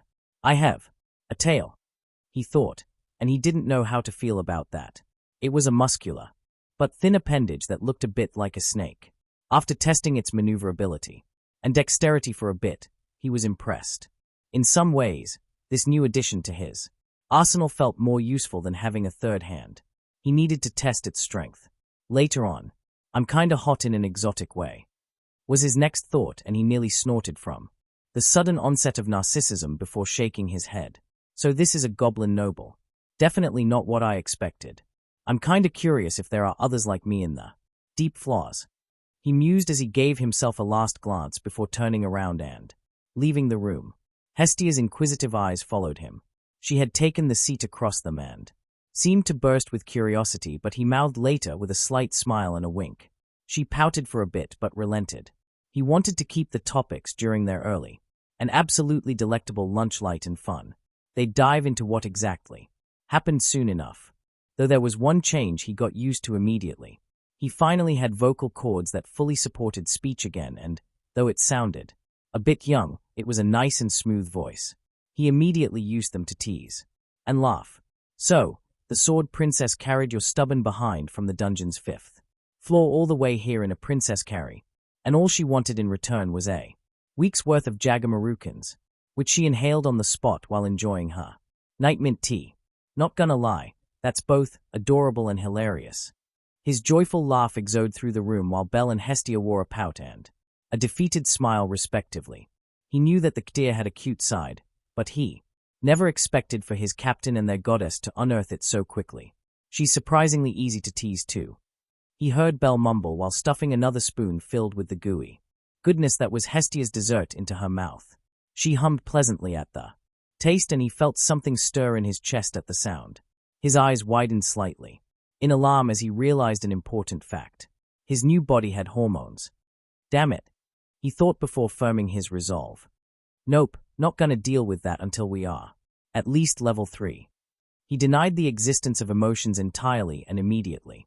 Instead, he answered her remark. Most people with suppressed emotions are once you know what makes them tick. The better you know them, the easier it is to break that cold and aloof exterior. Just be careful.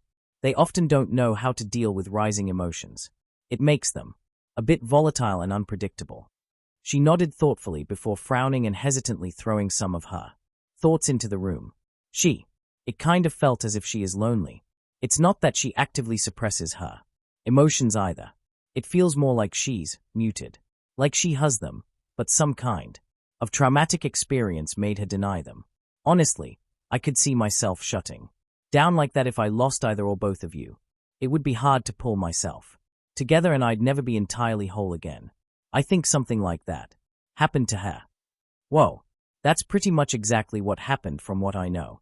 All of that, within an hour or so spent with her. Was the original this empathetic? If so, then it's understandable how they all fell for him. He must have rizzed them up not just on, but off screen too.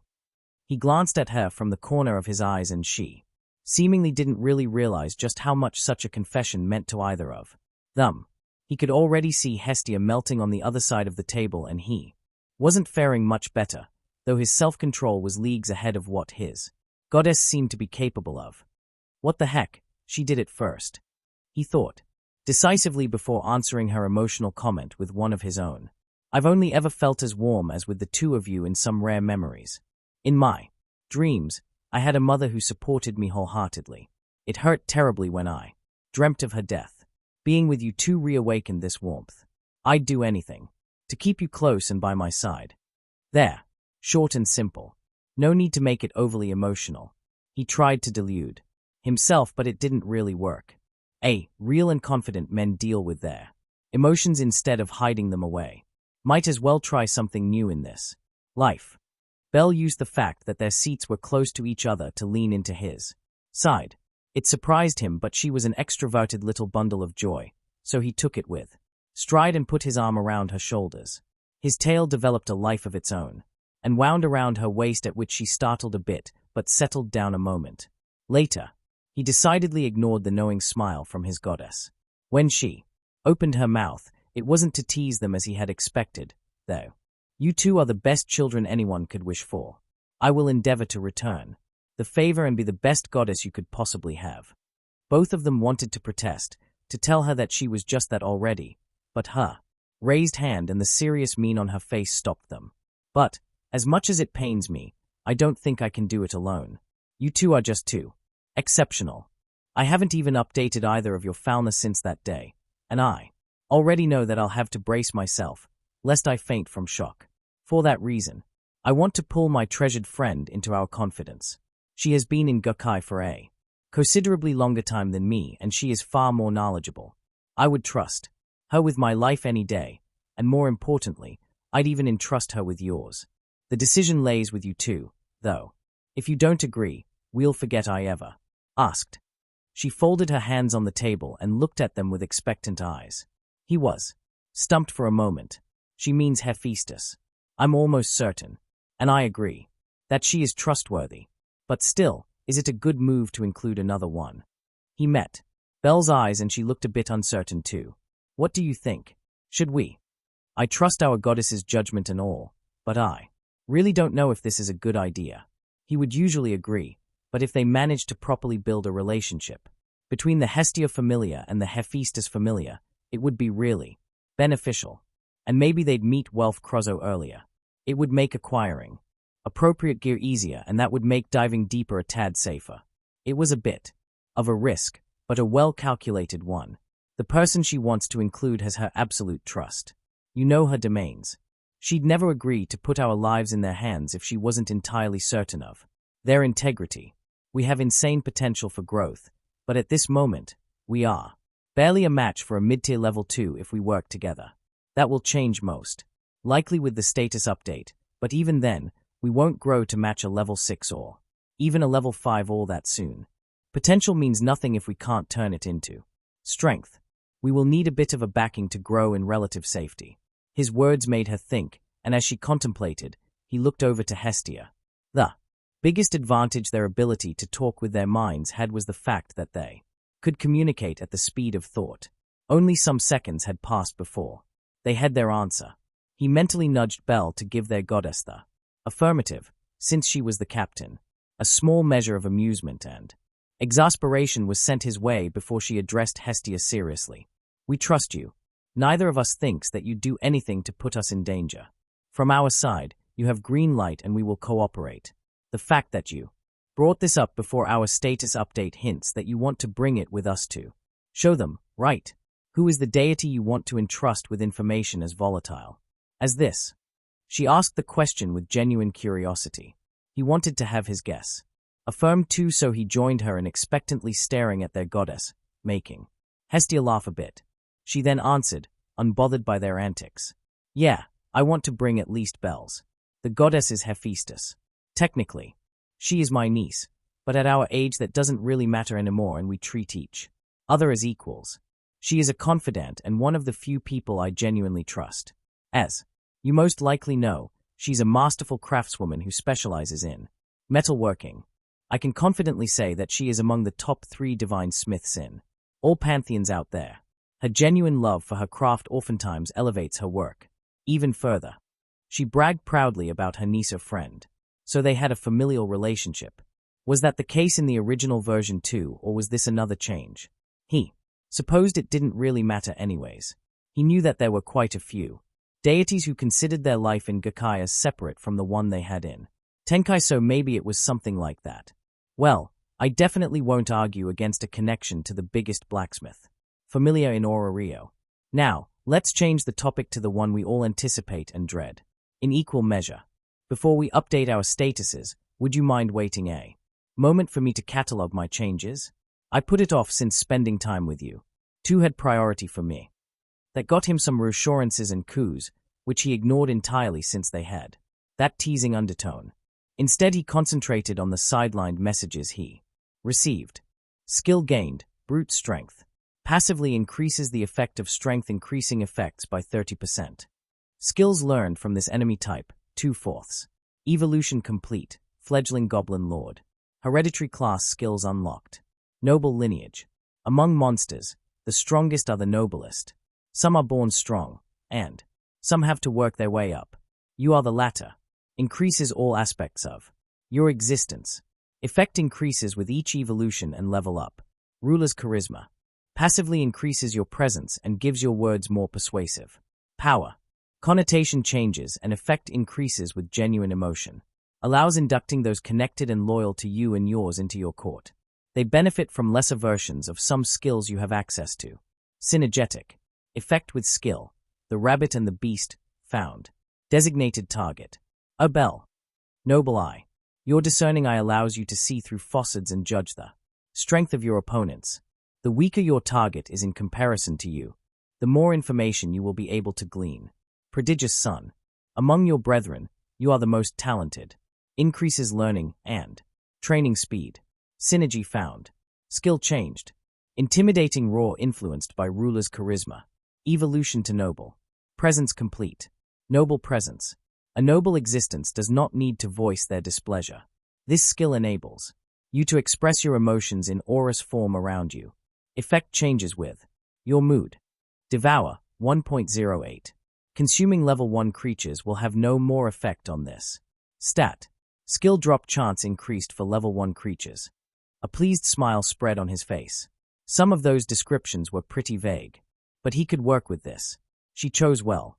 Now I'm seriously curious what my fauna will look like, and hers for that matter. He was happy that he could share some of the benefits with her. They were already tightly linked through their bond and their shared skill. This would hopefully help her to keep up with him. Leisurely, he explained his gains from the evolution.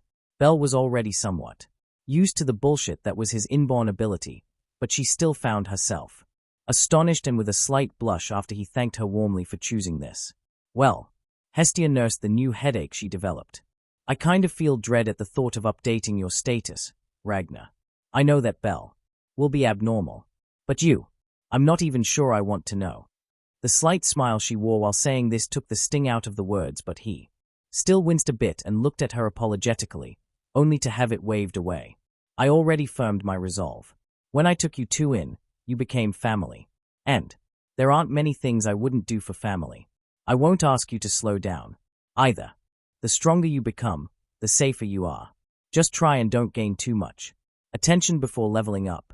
I have a feeling that your level ups will cause some momentous changes, and it's probably not too far away anyways.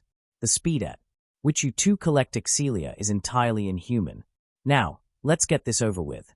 She slapped her own cheeks with both hands, which caused a jolt to go through her twin tails before she grabbed Belle's hand and pulled her over to the bed. He respectfully turned away to give them a measure of privacy while thinking some things over. Soon, he heard Hestia clamoring. Oh, come on. You didn't have to take my words as a challenge. You could even level up right now. What the heck?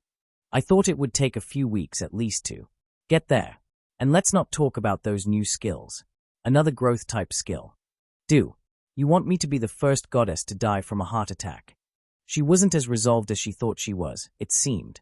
He tried to contain his Laughter but a silent snicker managed to break through his composure, but he still managed to tell her to hold off from leveling them up. They still needed to grind. Some stats after all. He could feel the glare his goddess leveled at him because of. His amusement, and her pout was tangible too. Don't you dare laugh. You'll be just as bad. I can already feel it. Well, at least. Your tactic of challenging yourself by only updating your status every now and then instead of daily seems to work well. Most of the growth comes from the Minotaur encounter, no doubt about it, but I'm certain you two pushing yourselves to grow past simple stat boosts played a role too. Oh, you can turn around by the way. Belle is already fully clothed. She calmed down considerably quicker than he thought she would. Maybe she did come to terms with having 2 broken children as her first. He mused as he undid the buttons of his dress shirt. Wait, that's not right. The shirt shouldn't feel this smooth and silky. Just as that thought blitzed through his mind, a message appeared in front of his eyes. Congrats to your first Evo. You did better than I anticipated. As a small gift, I upgraded the quality of your wardrobe. This will be the last you'll hear of me. Well, I can't complain, I guess. The color is the same, but the quality increased. The trousers are slacks now, and how the heck did I not notice the shoes? He shook his head as he took off the unbuttoned shirt and laid down on his stomach. Hestia made herself comfortable on top of his back and worked silently for a few minutes before sighing heavily. Without words, she slipped off his back and, much to his and Belle's surprise, pulled both of them into a tight hug. You two suffered way more than I thought. I already had a pretty bleak scenario in my head, but this. Let me hold you for a bit. Let me provide what little comfort I can give you. She spoke softly, her soothing voice calming leftover fears buried deep within. Right, she can see all of it. He remembered even as he relaxed into her embrace. He could feel her compassion for them, the love only a mother could feel. The tension that had persisted since he woke up eased out of his form, and he gratefully returned her affection. Belle was suspiciously silent, but he could feel her content emotions bleed over through the bond, so he didn't say anything. Right. As much as I love this, we need to get on top of our updated statuses. He reluctantly pulled out of their hug and shared his unwelcome opinion with them, while smiling wryly. He almost folded after witnessing the combined force of Belle and Hestia pouting at him, but he prevailed and they relented. Seeing their new stats side by side, he could understand their goddess's frustrations. Name, Isabel Cranell. Race, human. Level, 1. STR, B719. End, E455. DEX, B752. AGI, B799. Mag, I0. Total, 2,725. Magic. Skills. The Beauty and the Beast. Unconventional Tamer. Lyris Freeze. Epos, Prologue, Argonaut. Development abilities. Well, that's something all right. She put the descriptions of the skills extra. That's what those additional sheets of parchment are for. He realized before reading them. A Lyris Freeze.